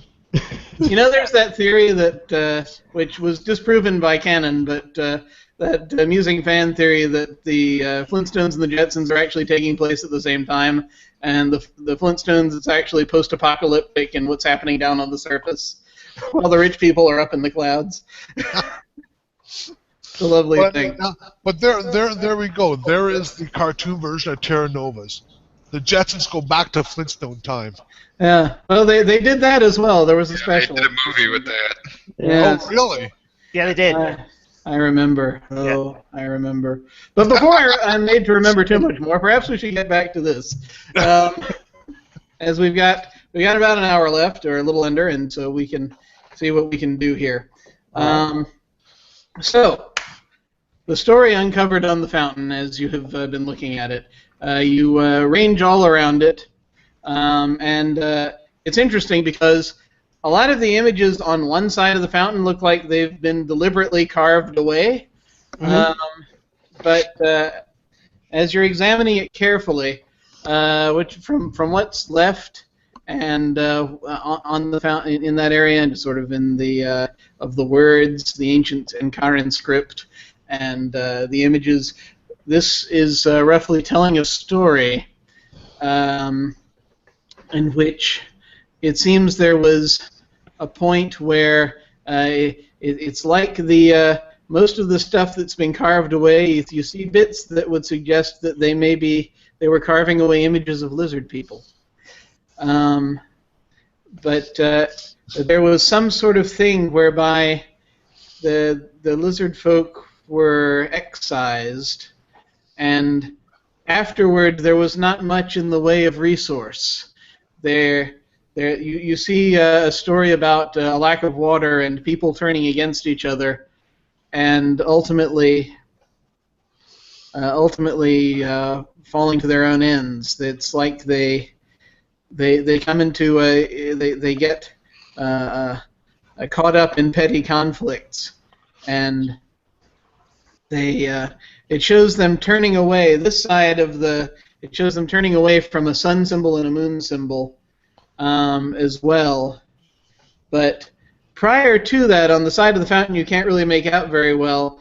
From what you can see of the human and elven figures on that side, they all look like they're lying down. So perhaps what they escaped was worse than what they ended up with. So in other words, humans and the elves were racist against the lizards, kicked them out, and because of that, famine, death, and drought ensued. Is that so what you're in other saying? words, when they see me, I'm either going to be a god or the Antichrist. It's entirely possible. But those of you investigating the long building will see that inside there is, what you're able to see immediately is you actually hear the sound again as you go through. It's a little louder. It's this little, and really want to go in there? And well, those of you who are looking inside, which I know that there was talk of the orc at least looking. I already told you that there's some insects in there. We shouldn't go inside. Yeah. There is, so you may not actually be in there, but you can see through those of you who got closer can see through the door. There's a counter of some sort. And these, like, sort of benches, maybe, made of stone. And that's what you see in there. Any movement? Do you go and look? Well, if there is something in there. It might be a swarm of insects. Going in, yeah. Perhaps you should not kick over the insect nest. Yeah, I don't want to go in. I'm just like looking through the door. If we can look through the door. You can kind of barely see as you look through. Look through the door. There's the sound it's a regular scraping sound. It happens again, and it is happening with regularity. so it doesn't sound like an insect swarm. So if they're in there, they're probably deeper down. And that actually does jibe with what Severina sensed, because she sensed them further down. I relay But this. there is maybe something that the counter goes up to a wall, and then it's like behind the counter there's an area that might have been used. They're like flat surfaces that maybe were used for food preparation, and there's a nook back there you can't quite see into, but the sound seems to be coming from that nook. I shall pick up a rock and toss it over the counter and towards that nook from outside the door. All right. You heft up a rock, you toss it toward the nook, and Field jumps up. Well, what happens is that it goes and you hear a clang, and then after a moment you see this. There's this. The sound happens, and then you see this figure sort of roll into view behind the counter. And this is when the gnome rounds the corner from the other side, saying, "What's on this fountain is really fascinating. Y'all should come." Well, in this so case, I come in at the scene just yipping and yapping, not paying attention to how tense this moment is for everybody else, because I'm completely aloof to the fact that there's something else going on. Crossbow, but hold it downwards. Good day, my good man. Well, what you see is this basically this. It's like it's got a lot of green on it, but maybe it looks like some sort of stone and metallic automaton, an ancient automaton, has come rolling out. It's not really. It's got a head, but it has no face. And it has on its arms, it has like a spatula-looking thing and a knife-looking thing, and it sort of is like going back, it turns back and forth for a moment, and stops at the counter and just does sort of like a motion where it moves its arms up and down in front of the counter, and stops, and then it turns around and faces the surface behind it, and starts moving its arms mechanically in some strange parody of someone trying to prepare food, perhaps. Aha. Right, okay. You are my only hope, Obi-Wan Kenobi. John, you're unmuted, right? Yeah, guy in orange shirt, you're muted. John. Thank you. No, I'm not muted. I just muted it right now just so I wouldn't get any background noise. Okay. Sorry. I'm going to try plugging in my earphone just in case that'll help. No, it's fine. He was trying to stop his background noise. You're not. Yeah, well, it does look like this thing is a threat, nor something that would be of especially, I don't know, at least for me, I don't think I could get any information from this thing about what's going on. Maybe Ludwig is going to watch it very carefully. Okay. What's everybody looking at? I mean, the fountain back here. It seems we have found some kind of ancient metal short order cook. What? Yes, some sort of automaton, perhaps using of some kind in ages past. They shouldn't be existing back in this time frame. This must be a new contraption. Oh, wow. Oh yeah, you look at it. It looks old to me. Yeah, does it look rusty? It looks like it's very rusty. This doesn't match any of our records of this ancient civilization. I mean, the city of Kier shouldn't have anything like this. Are we sure in the right place? This is weird. This is weird, but it looks very, very old, and it looks like it was built to exist in this space, this sort of bar kitchen type place, maybe. Did it reply at all when I greeted it? It seemed to sort of jolt in your direction, and then it started trying to make food. We're gonna have to rewrite the history books now. This doesn't make any sense. From what Ludwig, you told me you were studying it, Just from its motions, just from what you can tell, it doesn't seem as though it's trying to do anything intelligently, but you think that there's something inside it probably that's making it go, from what you can tell just from looking at it that way. I'm going to walk in the room and look behind the counter and see how it's functioning. Okay.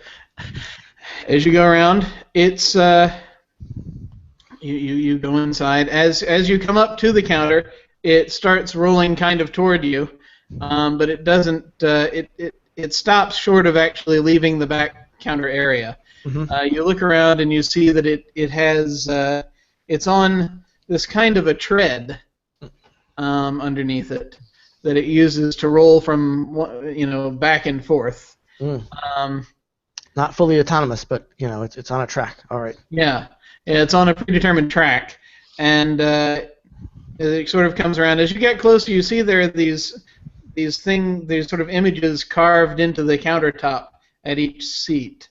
This must be the menu. And they're very strange-looking images where you can see, they look like they could be menu items. Looking at this thing, it's very old, but it is moving. You can kind of just even looking at it, there's a thing. It's held together somewhere in its middle. You see, there's just on the inside maybe. As interesting as this is, I believe that our time may be rather short concerning that the Inquisition may have entered the city. Perhaps you would head to the ziggurat and see if we can get there before they do. Do you think the ziggurat is a way to go, or do you think we should go towards the inhabitants of the city, who I believe are in the arena? I would not think anything is alive here, other than automatons such as this. In the meantime, more likely the Inquisition might head towards the center of the city. As you're talking, by the way, the automaton sort of seems to now turn, and it's trying to turn back onto its track to head back, and it looks like it's stuck. It's actually goes.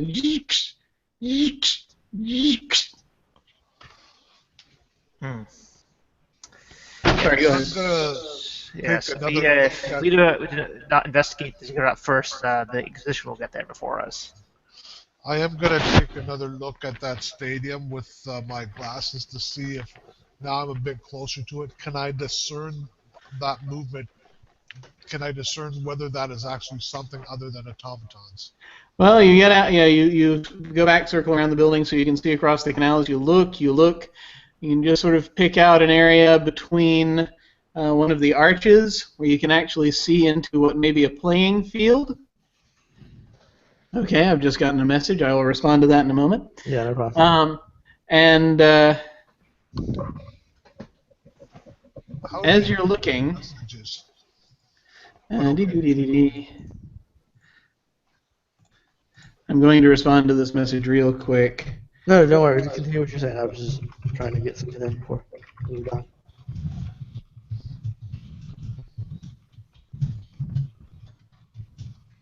Talking it out is probably better than typing it. So. Yeah.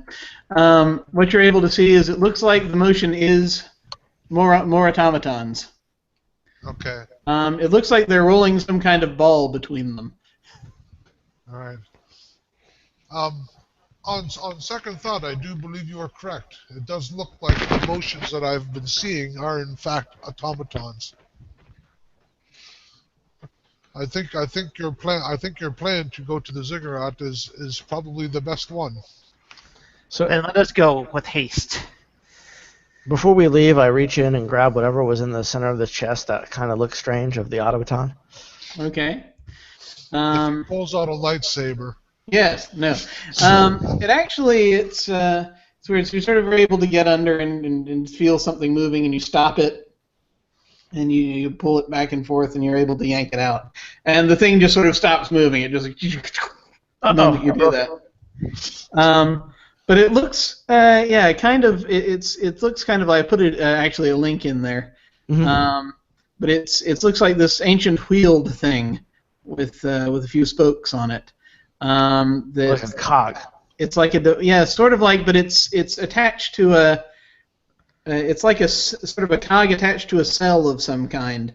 Not exactly what I'd call a power cell per se, but it's like it's got a couple of cogs on it at least, and it reminds you of a sort of a little when it's very kind of almost intricate wind-up mechanism with a lot of different series of holes and pins in it in predetermined places.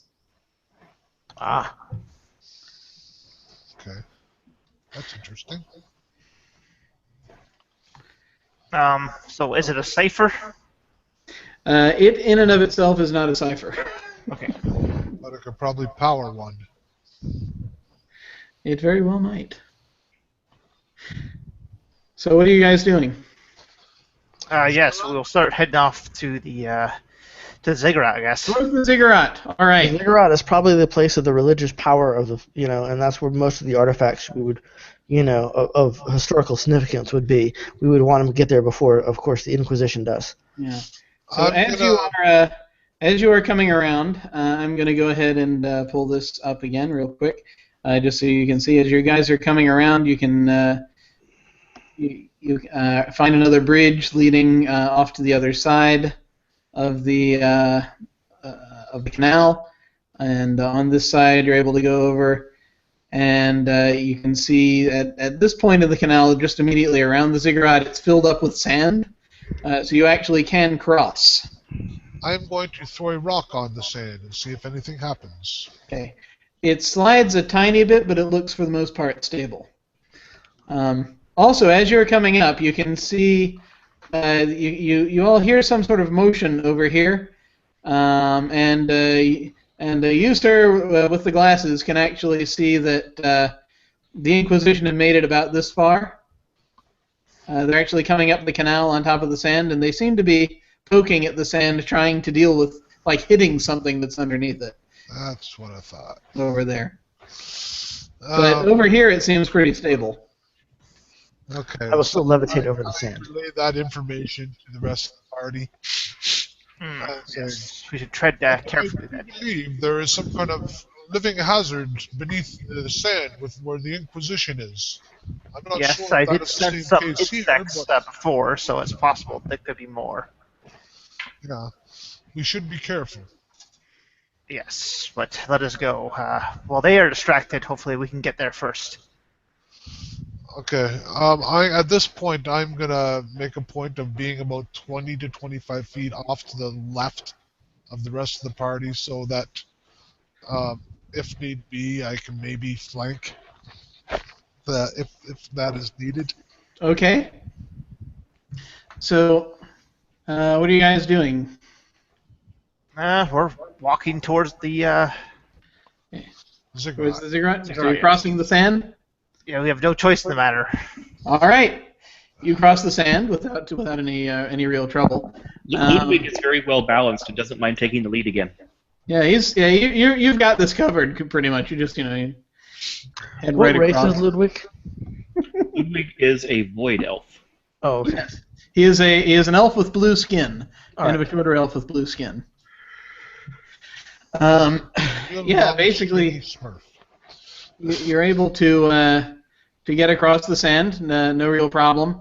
On this side of the ziggurat, you can see there's a staircase leading way up to what looks like kind of the temple at the top. So I'm going to presume you begin climbing the staircase. Is that correct? Is there only one staircase? There's one on each side, from what you can tell. So each of the four sides of the ziggurat has a staircase like All right. that. I suppose we should, but keep our eyes out for anything which is unusual. There might be traps. Does anyone feel like accompanying me up the left-hand side one while the rest of the party goes up one, or should we all go up the same one? I would say we stay as a group. Fair enough. I shall come back to the party. Come back to us. So staying together, you head up the stairs. It takes a little bit of time, but you get up there. As you get up to the top, again, I'm going to say that it's been close to about an hour at this point, so the glasses are about to give out. I take one last look at the Inquisitor party.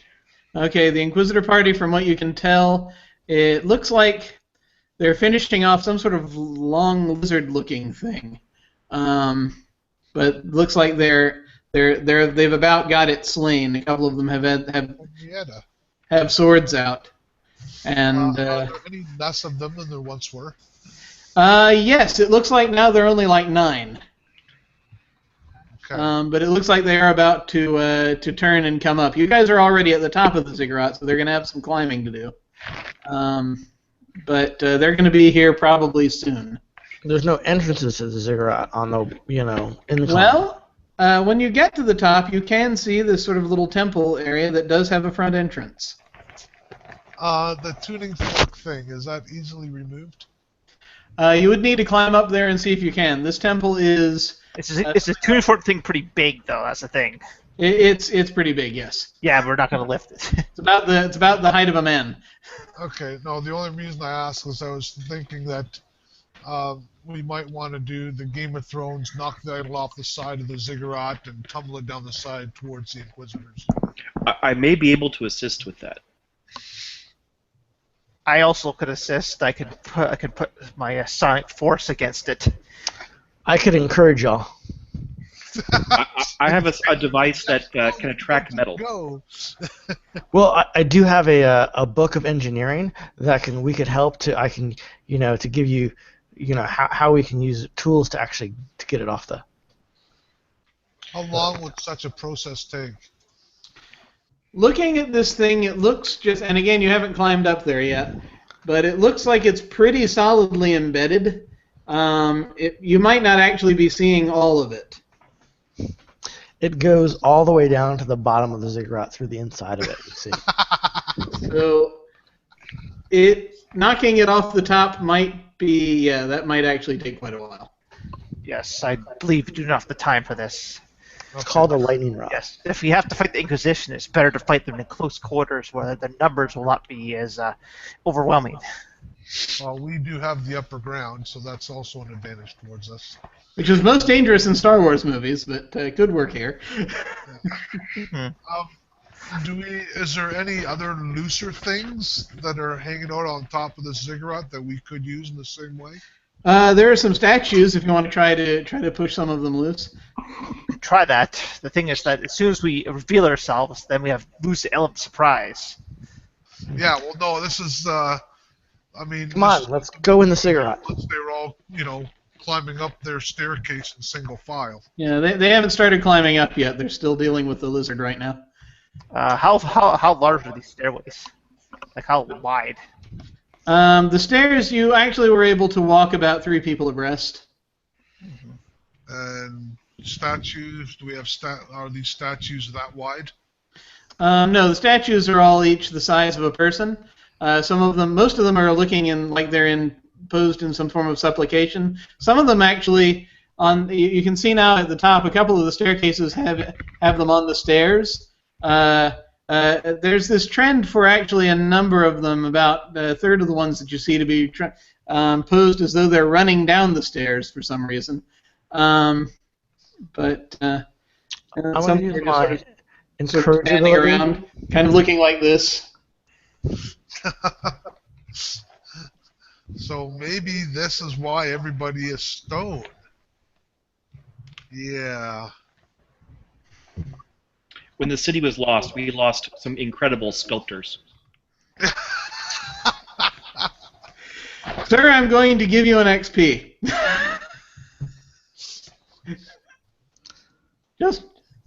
Just for that. This is not an intrusion. This is... All right, let us get into the actual temple. Get into the ziggurat. We've got to lay our claim to this before the Inquisition does. While the rest of the team begins to enter, I begin scoping out where I would place my Cypher, my magnetic attraction Cypher, to pull down the tuning fork if that becomes necessary to cover our escape. Well, it's a handheld device. It's basically a hand. It's like actually a glove. You put it on over you. So you crank it up, and then these cylinders all around it create this field that you basically direct your hand, and it moves it. So, but Oh, I you. thought it's handheld. I thought I might be able to activate it, and put it down. Oh yeah, yeah. Okay? So you take some time and you start looking for a place. Meanwhile, yeah, you do that, and you'll be done in a moment. Meanwhile, on the inside, You weigh less than a tuning fork, so you shoot to it.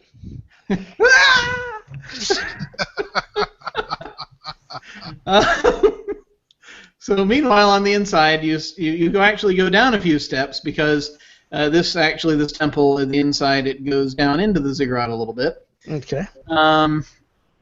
So there's enough space Fascinated for by what all you the pictographs and writing and all that stuff, but continue forward. Well, so there's enough space for what you see. Yes, there is. It looks like the top of this is sort of what looks like a sort of a pillared temple, but as you go down in, you see it's actually a pretty wide room that has three very distinct features. Now, first of all, you do have the stone walls with the more friezes along them. In here, across the top of the walls, there are more distinct images of lizards sitting in thrones. And Yeah, that's more like it. Don't get any ideas. and and images of humans and elves supplicated below them, in positions where they're like sort of bowing down. What about orcs? Are there any orcs in there? Not here that you see, no. You see, there's how do I describe this? Well, you see on either side, you see what look like entrances to rooms, you might say, but it's actually it's like a smaller temple inside the temple, if that makes any sense. These like sort of stone box shaped little buildings inside on either end. One appears to have a carved symbol of a disc above it with little lines radiating out from it, and the other on the other side has an image of a crescent above near the top of it. And in the middle, I should also say, it's like they would be entrances. It looks like there were doors, but they seem to be filled in with stone blocks. And in front of each one looks like each of those two is a little altar. Now, in the center of the room, and toward the back, you see what looks like a massive statue, the largest one you've ever seen here. It's about, I would say, 3 or 4 people high, sitting in a chair, perhaps a throne. It doesn't have a crown or anything. It also does not have, it's not as detailed as the other statues you've seen here. It actually has a very plain sort of, almost a very sort of smooth face with no nose, but it's got sort of a slit of a mouth and 2 sort of, looks sort of glass-looking material eyes, maybe. And there is sort of a little stone altar in front of it. Okay, so we don't know if that might have been a lizard man. Yeah, there's no discernible species for the one sitting in the big throne, no. Okay, look at this big throne, and I try and reach out with my mind to see if there's any intelligence to it. Okay. I am going to need you to make a roll for me. Okay. I'm looking for anything that isn't stone in this room. Yes. You're looking for, I'm sorry, you're looking for what? Anything that isn't stone. Anything that isn't stone in this room. Okay. You're searching the room. Sabrina is reaching out with her mind. In reaching out with your mind, I am going to need you to make a roll here. This is going to be kind of difficult. We are going to set this one at you would need an 18 or better. Do you want to bring anything into it? Well, certainly. I'm gonna definitely spend effort on this. Okay. You do realize you are reaching out to try to contact the mind of a god. Yeah. Well. Maybe we can talk it down. We don't want to defile this temple or anything like that. We want to, Make sure that we So let's pass 2 there. My mental abilities, does that give any benefit or not? What is it? Mental abilities? Yes. I'm going to say yes in this case. So actually, it'll bring it down another step. All right, that's the best I can do. I have no other skills I can bring into this. Okay, so that would be, so you brought it down 2 levels, right? Because you did effort and then you did that ability. Okay, that's 12, which I think exactly What you needed, yes. Yes. So this is a little weird. There is a presence, but it's unlike any mind you've touched before. And it's not like it's exactly inhabiting the statue, but the statue does seem to be kind of a focus for it. This is it's hard to get a hold of this mind. It's very broad. It's very weird. And what you get is this sudden rush coming into your head. I would now like to offer you a GM intrusion. I will take it. All right. Who do you wish to give the the additional XP to? Okay, so Andrew, did you get XP yet? Yes. Okay, Scott. I'll give one to Scott. Okay. I actually cannot accept one. It's an inability of mine. Oh, that's right. He is a void elf. He does not like trustworthy. I'm not sure trustworthy either. Okay, Mark, you can have it then. Okay. So here's what happens. First of all, you're going to take 2 intellect damage as this thing smashes into your brain. All right, I'll do that. Sure, I'll take it.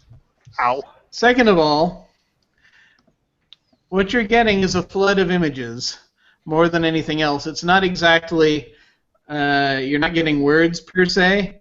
You can kind of hear words being spoken very quickly, but you can't understand them.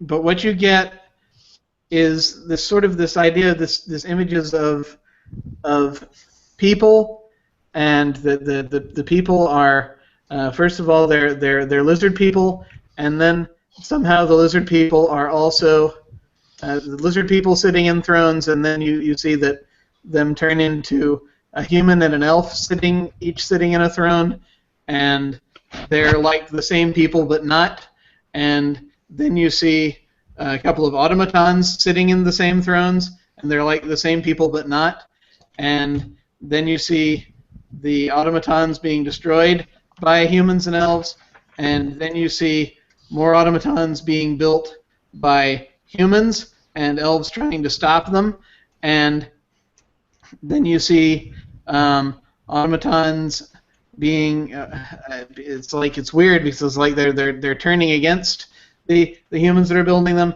and for a moment, and then you see people running and screaming, and then you see they get the sense that everything must stop. And you just had the entire intersect, downloaded to your brain. All right, yes. Yeah. She just stared, blinks, holding her head, kind of, taking it all in. Andrew, you're searching around. Go ahead and give me a drop of blood comes from her nose, basically, too. If you would, go ahead and give me an intellect check for me. All right. I am trying to find anything that's like non-stone, something that would be an artifact and stuff like that. I have perception, so I will use that. All right. As for equipment, I don't really think I have much that would help here. Okay. My binoculars. This will be kind of a thing where I just sort of wanted to see how high you roll so I can figure out how much to tell you. All right. All right. I do have binoculars, but I don't think I'd be using them here. Yeah, no need in here. Just as an aside, while these people are doing all this studying, I have my crossbow loaded and pointed at the door we came in, because at some point in time, the Inquisitors are going to come in here, and they're probably not going to like it. Yes. And Ludwig is standing with the lizard man. I'm sorry? Ludwig is standing with the lizard man crossbow ready as well. All right. Okay. Yeah, and What's actually, the orc friend doing? as you've been keeping Ludwig, as you've been keeping an eye on the outside, you do notice that they are starting to come up the stairs. Andrew, what did you get? 18. 18. Okay. Yes, you find a series of well, actually, it's not a huge series of them. Here's basically what you It's find. only one season. They didn't go very far. One season. This wasn't a full series. So yeah, a couple of interesting things while you're looking around. It all centers around the altars. On both of the altars on either side, it looks like you actually, having studied archaeology, I'm going to give this to you, you sort of recognize that there are these little indentations in the middle of the altars with a sort of a drain coming off, and you know what that's for. And in the altar in the middle that's in front of the seated guy, it's not really an altar at all. Because as you come around, you see it's actually kind of there are a bunch of little levers and stuff. And it is a mechanism. It is a stone and metallic mechanism. And I'm going to, since you rolled an 18, what I'm going to give you here is that it appears not to be, nothing seems to be happening with it, but you can kind of see this area where you can see inside, and there is an open area that looks like there's a piece missing. Oh. I'm going to take the piece that I picked up from the automaton and shove it in. Well, you take it and you put it down. You realize you may have to turn it a little bit, but it's going to fit. Okay. Okay. As the Inquisitors show up. The Inquisitors are nearing the top of the steps. Okay. What's everyone doing? I've got this thing on my sheet that says I have a Overwatch. I use a ranged weapon to target a limited area such as the doorway, a hallway, or eastern side of a clearing, and make an attack against next viable target to enter the area. This works like a wait action, but you also negate any benefit the target would have for cover, position, surprise, range, illumination, or invisibility. Further, you inflict one additional point of damage with the attack. You remain on Overwatch as long as you wish, within the reason. Okay, so you're going to start shooting at them? Well, when they come through the door, because everything I know about them says they would do the same thing if we were the ones coming through the door. Okay. I'm going to use a one-action recovery to basically recover 1d6 plus 1 points from my pool because I've taken off damage. Yes. You're reeling a bit, but you've got all this information you're untangling. Yes, so that's kind of what I'm doing. Yeah. Okay, I heal 5 of it back. I roll a 4. So. Okay. Yeah. All right. Yeah. Hey, Jim, Lachlan's gonna reach into his coat and he pulls out a big flask, like one of those round bottom flasks. Oh yeah.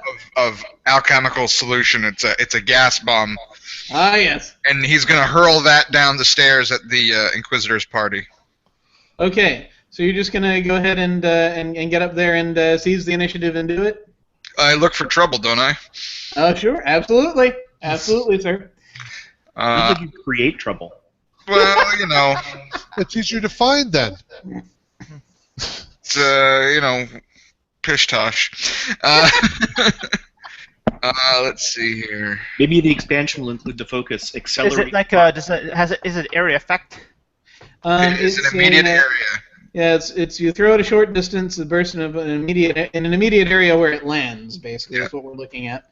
And it'll linger for 1d6 rounds, and that's conditioned. Yeah. I'm putting a rank of effort to make sure I hit. Okay. Go ahead and do that, because if you hit this, then they're pretty tightly packed. You're going to get probably most of them. I rolled a 19. So okay. That is a level 7 hit with a minor effect. And okay. I will, if you'll allow it, the minor effect will be that it increases the level of the gas bomb from 6 to, I don't know, whatever. Let's see, yes, right now it's 6, so Yes. Let's do that. Or better yet, the cloud. It says the cloud lingers for 1d6 rounds. Can I just make that a 6? Sure. Let's do that. All right, perfect. All right. So here's what happens. So, Ludwig, you're preparing. To get ready. Yes, I actually have a new plan depending on how this goes. Yeah. Everyone sort of aiming, waiting for them to come up to the door. They get up to the point that they reach the top of the stairs. They look. The lead inquisitor with the gentleman with the long hair, Ernesto Salazar. He turns. He looks and he sees motion. He says, hold, and then he holds up his hand. He says, hold in the name of the Inquisition. And then the grenade goes out at him, lands right behind him, and explodes into this green gas that comes up. He stops. He tries to pull his pistol, and everybody in that little cloud, because they had to be fairly tightly together to get up the stairs, falls down, unconscious. You did well enough. You took out all of them. Nice. Ludwig asks whether he should finish them off. So they're gonna be asleep for at least like 6 rounds at this point. Is it a knockout gas or is it poison gas? It's a sleep gas. Oh, okay.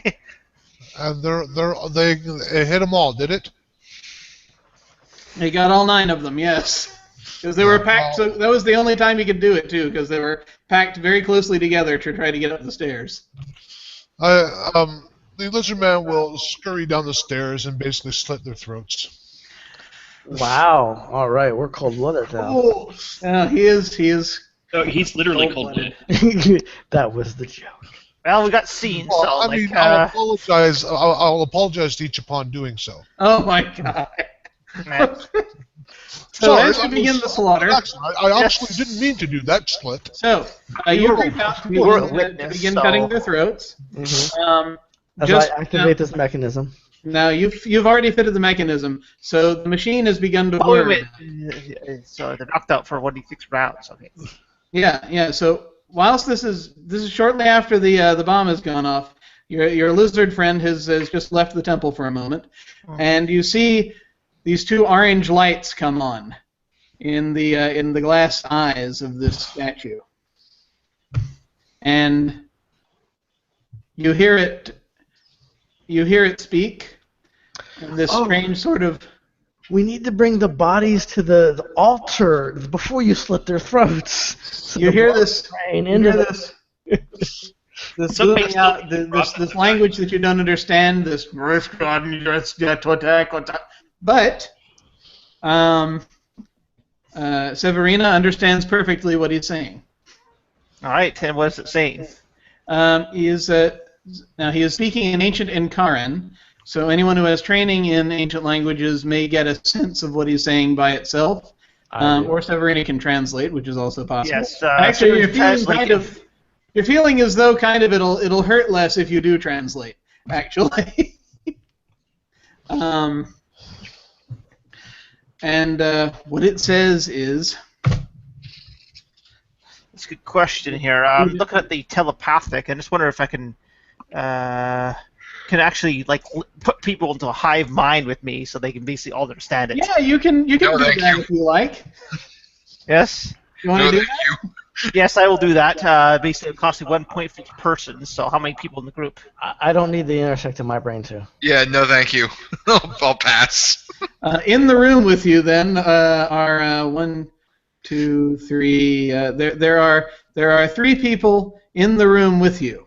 Okay, those 3 people I will bring into my PC hive mind, and I will spend 2 intellect because it costs. At least 2 of them have turned you down. Are you going to go ahead and bring them in anyway? Okay.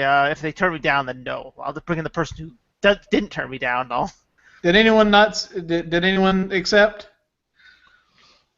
Oh, Okay, sure. I would have had I been there, but I don't know if his range can. Yeah, No, it's only you're short outside. range. You're outside killing. Yes. We're going to get to you're you. in range. Yeah, fair I enough. can understand it, so I don't know Okay. if I need to. Yeah. I will add you into my. So I'll spend 1 intellect to basically add you into my collective. Which Okay. costs nothing because I have edge. Okay. This Brain happens slugs very for quickly. everyone. Yeah. And so what you're able to get is this sound. Who dares disturb us? What are you doing? Do you not know what you are doing? Actually, no, we don't. So I will communicate. We do not know what we are doing. We have come to this city which has fallen many years ago, and we are just finding out what happened here in the past. My name is what's my character's name here?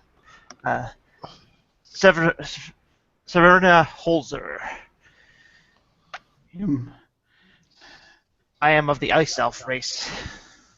Why do you disturb them? They slept until you came. We do not know what we were doing. Why do they sleep? I am their keeper. I keep them asleep. I cannot do this when there are those for the city to serve. You must stop. They will awaken. How do we stop it? It is important. There is still a chance, if only there is no bloodshed. And at that moment, outside, the first throat is slit. Whoops. Okay. I will mention to briefly to Armando that after the first 3 throats, you hear this kind of low rumbling sound. We're too late. There is actually bloodshed. Yeah, I look around can I discern a source for this rumbling sound or anything like it? Yeah, it's coming down. It seems like to be coming from the ziggurat, way deep down. Right. Well, me not knowing anything that's going on, it's like, geez, I better get done this really quickly. It's not this thing's coming Yeah, down. the last one kind of tumbled down the stairs a bit, so you're gonna have to hop down there and. So I just I look to the others to say, stop him from killing the rest of them. It's awakening something in the temple. You notice that these 2 sort of tomb-like things that are on the sides of the room, those little symbols, that sort of sun and moon-looking symbol, have started to pulse a little bit with a little bit of a glowing light. Okay. We're too late. There has already been bloodshed. What do we do now? They are awakening. Tell They will seek hosts. I cannot stop them. I cannot stop them if there are hosts. Run. You must leave. You must take any hosts out. You must not be their hosts. They seek minds. They seek minds to inhabit. The gnome gets up and starts running out the door. I thank you. I apologize if this happened. We must go. Go! Go We must now! flee this place. With that, yeah, we start running. Okay. I grab anybody that's on my way and just tell them to run quickly. We must leave. Okay. As you are. That means the orc who didn't understand any of that. So let's see. So the gnome is running out. Severino is running out. Anyone else running out? Yep. Okay. Ludwig is. Lachlan and Ludwig are running out. So Armando, you've been slitting throats. You've got about 2 left to go. A couple of them that had gotten a little further down the stairs, and you see your party members come bolting out of the temple as this is happening. Which You way are they fool, going? you have doomed us all. Are they going down the stairs where the Inquisitors are, or are they going back the way they came? Yeah. What direction are you guys going in? The way we came. The way you came? Okay. Are they They're saying heading back anything toward to me? the west staircase. You see. Yeah, are they saying anything to me? Quit killing people. It's making the more powerful. You fool, you've doomed us all, is what I yell. Oh, I'm sorry, good man. That's not something that was intentional. It was purely accidental. Yes. I'm also just out of We sheer. awakened something which is buried under this this city, and now it awakens with the sacrifice of blood on the temple. Yeah, the entire ziggurat seems to be vibrating a little bit under your feet now. I guess this must be a good opportunity to make haste then. Yes, let us leave the city, and soon. Ludwig, I'm giving you an Stop to have XP, that by long the way. conversation. For what? I'm giving him an XP for causing complications. Okay, so we start heading towards the exit of the city. Okay, you're starting to run down the stairs. Ludwig, what are you doing? I'm whoever is first I'm and sorry. farthest along. I'm following that person. Yes. Okay. Good. And I have the special ability of speed. Yes. Yes, Armando, very good. Actually, okay, my brain. Okay, I'm going to apologize here. My brain was stuck in the wrong position. That's why I now understand why you were asking me why I gave you XP. I was meaning to say Armando, but Okay, yeah. go ahead and. No, that's fine. That's fine. I understand. Yes, because my brain is in one mood, and name finding for some reason is not it. Armando, I'm giving you an XP. Okay, I have no idea what that does. It's something you can use to re-roll if you like. That's the biggest thing right now. Okay. So you guys are all scrambling to get out. Things are. You see that the buildings are starting to shake a bit, and rubble is falling around you.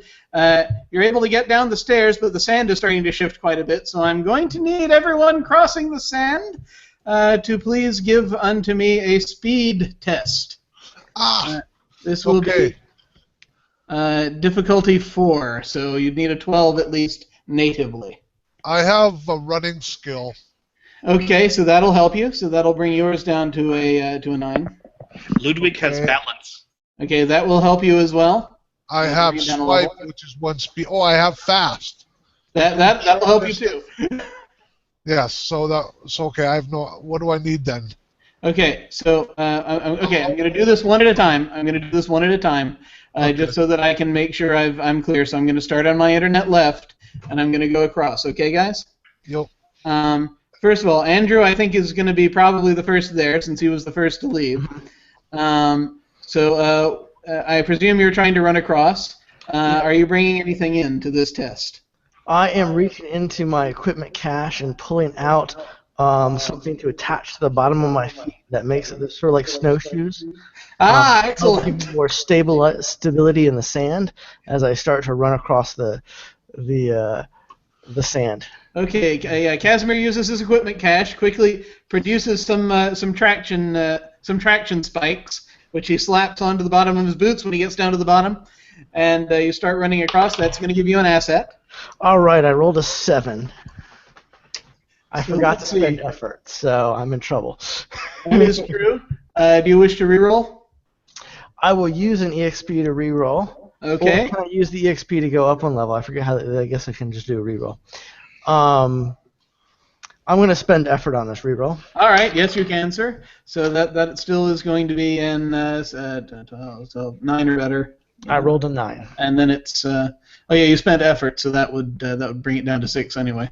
So yes, you're okay. You make it across. Okay. Next coming up, Severina. What are you bringing into this speed test? I will spend 3 points of speed to bring it down 1 step and then run across. Okay, so that's going to be a 9 or better. I rolled exactly a 9. Wow. Excellent. You make it across. Next, Lachlan. What are you bringing anything into this speed test to make it? Yeah, I'm spending a level of effort as well. Okay. And you're making a 9? That is not a 9, but I'm going to burn the experience point. All right. Hold on. After I get to the edge, I'm yelling and screaming and trying to encourage everybody else across. Okay. So that will help. You're using your ability, so that's going to bring it down 1 more level for everyone. So. All right, so it's actually a 6 for me. Yes, so it's actually a 6 for you. All right. And I just rolled a 20. Okay. Can as I'm running across, can I find a stable spot that I can point out to the people behind me? Yeah, actually, what I was going to say is since you've just got, as far as I can tell, you've just got Ludwig and Armando behind you. You carry them. So you can either. Don't carry Ludwig. I've got other plans. He's gonna stay and fight for us behind. Void elves don't like to be lifted. It's a thing. How about thrown? Yeah, Scott, I think you're sharing your screen there. It's possibly. Yeah, so you can either you can either specifically give more. You can either point out a spot that'll give them an additional asset, or you can give Ludwig 2 assets if you want to like grab hold of his arm and pull him with you. Well, there's 2 of them, so I'll go ahead and just give 1 asset to the both of them. Okay. All right. You see exactly where Lachlan steps, and he basically turns around and he points as sort of like as if to say, "Here, fools! This is where the actual sand is." Can Lachlan like do this like the Leslie Nielsen handspringy thing like in the movie? No. Okay. So next is Ludwig. And so right now you've already got encouragement and solid sand. So those are 2 assets, which already bring it down to a 6. Do you want to do anything to bring it down further before you? Well, I was sharing my screen because I improbably rolled a 19. However, I want to take you up on an offer from earlier to get experience for voluntarily failing a roll, because that sounds like more fun right now. Well then, let's do that. So you get. So here's what happens. So thus far to get across, you have you still have Ludwig and Armando still trying to get across. Ludwig is first. As he is running across, you see him. He's going the exact spot that Lachlan pointed out, but you see something curl up around the corner of his leg, and he goes down.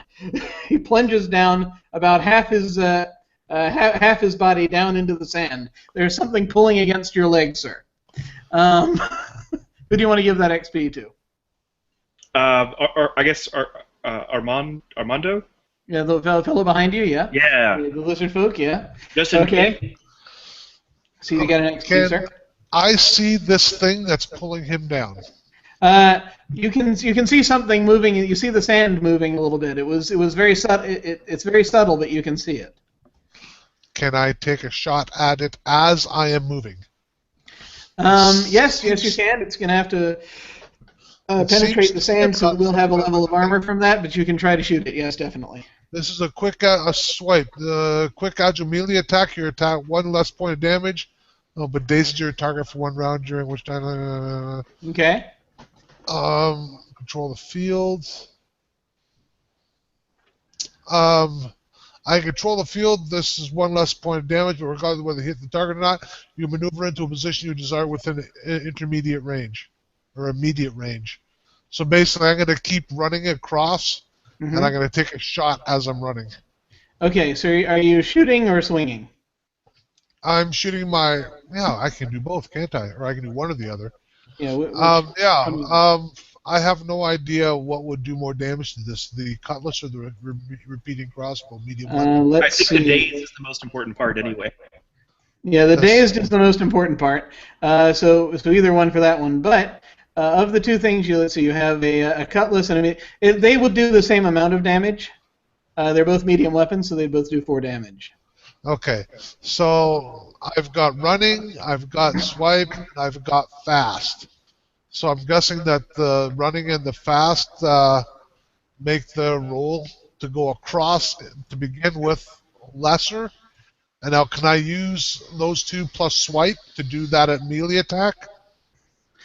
Yeah, basically running across, it's not going to be as... So you're going to make the attack first. Right. Swipe is going to be this... You're using one... kind of one of these at a time. Yeah, you can basically use this... yeah, you can use swipe. That's basically 1 speed point. You have a speed edge, so it doesn't cost you anything. So, yes, you can totally do that as an attack. That's going to be, in this case, this is a quick agile melee attack. Still melee attack. If you're using the cutlass, then which you'd need to, that is going to be a might roll. Okay. Can I put effort into that? You can. I shall put effort into the attack. Okay, you spend 3 of your might points because you Right. didn't have a might edge, Okay. and that will make it less difficult. Okay. I shall roll for the attack first, and I guess roll for the crossing second. Yes. Okay. Here's a roll for the attack. That's And a we've die got 20, lots of right? XP to back you up now. Yeah. Okay. It is a D20 roll. Yes. Yes. Okay. 14 on the first roll. Okay, you get it. You're able to get it. You're able to daze the creature, and it ceases. Ludwig, you feel it stops pulling you down. It seems to be stuck on its own for right now. It's not doing anything. On your feet, good man. On your feet. And I guess now I'm going to make a roll to run. Okay, so are you going to try to pull him with you, or are you just going to try to run? Well, yeah, I shall grab him if that's possible. I'll grab him under the arm on the way by. Okay. It is very gentlemanly for a lizard man. It is very gentlemanly, yes. Are you going to go ahead and, Ludwig, are you going to, I assume, try to assist him with this? Yes, I will assist in being assisted. All right, excellent. All right, Armando, go ahead and make a roll for me. Must make haste. Okay, I shall clear the first roll. And roll the second roll, a 10. Okay, that is enough, because you're being assisted. And things are kind of balancing out. You're still being encouraged by your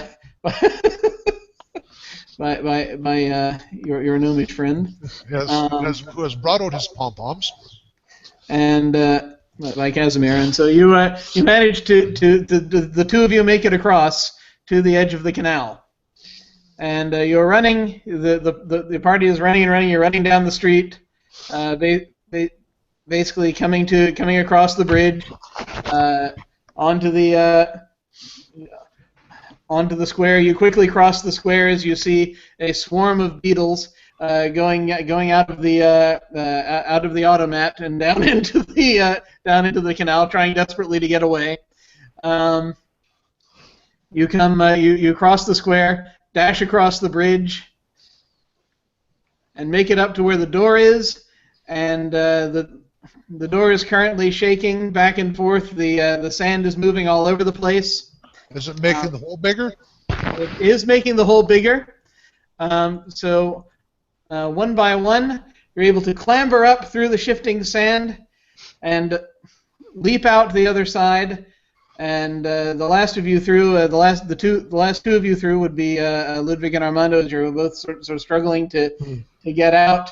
You see there seems to be a wave of sand come up and crash down onto the wall just to the northeast of you as you come out, covering the door just as you leave it. So so you get a little bit of sand on you, and it looks as though the city is once again being covered. See, to be mean, you'd be like, all right, in the gnome, the first person through the door, he runs through and disintegrates. Yes, that's when they finally got that that defense system to work. So you get out. Yeah. But all right, you all dash out, and Go as you find, manage our gnome friend with the jeep. Yeah, you get out, you come up to the hill, and you see Giuseppe just sort of sitting there on his wagon, staring out with his little telescope, and it's like, what the hell is going on over there? As the city is once again covered by the sands. That was a right totally spot. buried Fun, into was the it sand. not? It swallows the entire city. It does seem as though the city has once again been there's going to be a large sand dune there very soon. I grabbed an artifact, but then I used it. So Yeah. So it's However, I do know what happened at the city. That I got a vision. Yes, and you have some kind of psychic construct is in there a little bit, so it's just going to take some time to unravel it. But yes, whilst you have not brought any treasures out, you have gotten out alive, and you have a lot more information now. Yeah. Yes, I have And a lot of information. apparently the city was once ruled by lizard men, Yeah. and they were So they're- overthrown by humans and elves. Mhm. And then in turn, the automations overthrew the humans and elves, and then the automations were overthrown, and I it was don't just believe the- anything you're saying, so I think your information's bogus. So- Yeah. no, It's very strange. It's like they, from what you're able to entangle, it's like they were making psychic constructs that they could implant into machines, or that machines could plant into people. Maybe that's what it was. That's kind of like what happened to Severina here. So that might be it. It's very strange. But you have learned much more about the origins of this world. And that is what you bring back to the university. Yep, I will. Thank you very much for playing, gentlemen. Okay, thanks for running. That's a lot of fun. The fight was a little anticlimactic there. It was a little anticlimactic, that is true, but I looked at the clock and was like, well, we're almost there. Well, the game system is designed to encourage exploration and prioritizing exploration over combat anyway. Yep, Sure. And I would like, if anyone has hung on, I'd like to thank you all for watching, and go check out the Kickstarter, and you'll see things like this are possible, can be made possible by the Cypher system. And I shall at this point. Anything anyone else want to say before I cease the broadcast portion of this? Do you mind if I get a word with you afterwards? Oh no, absolutely. We can still talk after, but I'm going to cut the feed, as it were. Yeah, I just wouldn't mind talking a bit more. Alrighty. Just imagine how this could have been even better with cybernetic dinosaurs. Cybernetic dinosaurs are Empowered awesome. gods. So you may want to check out that there may be something going on that would allow that to happen. Yes. Or you could have then become the god. Yes. Cybernetic dinosaurs are cyborg tooth tigers. Or psychically damaged superheroes. Indeed. Well, folks, thanks very much for watching. Take care. I'll see you all of a sudden.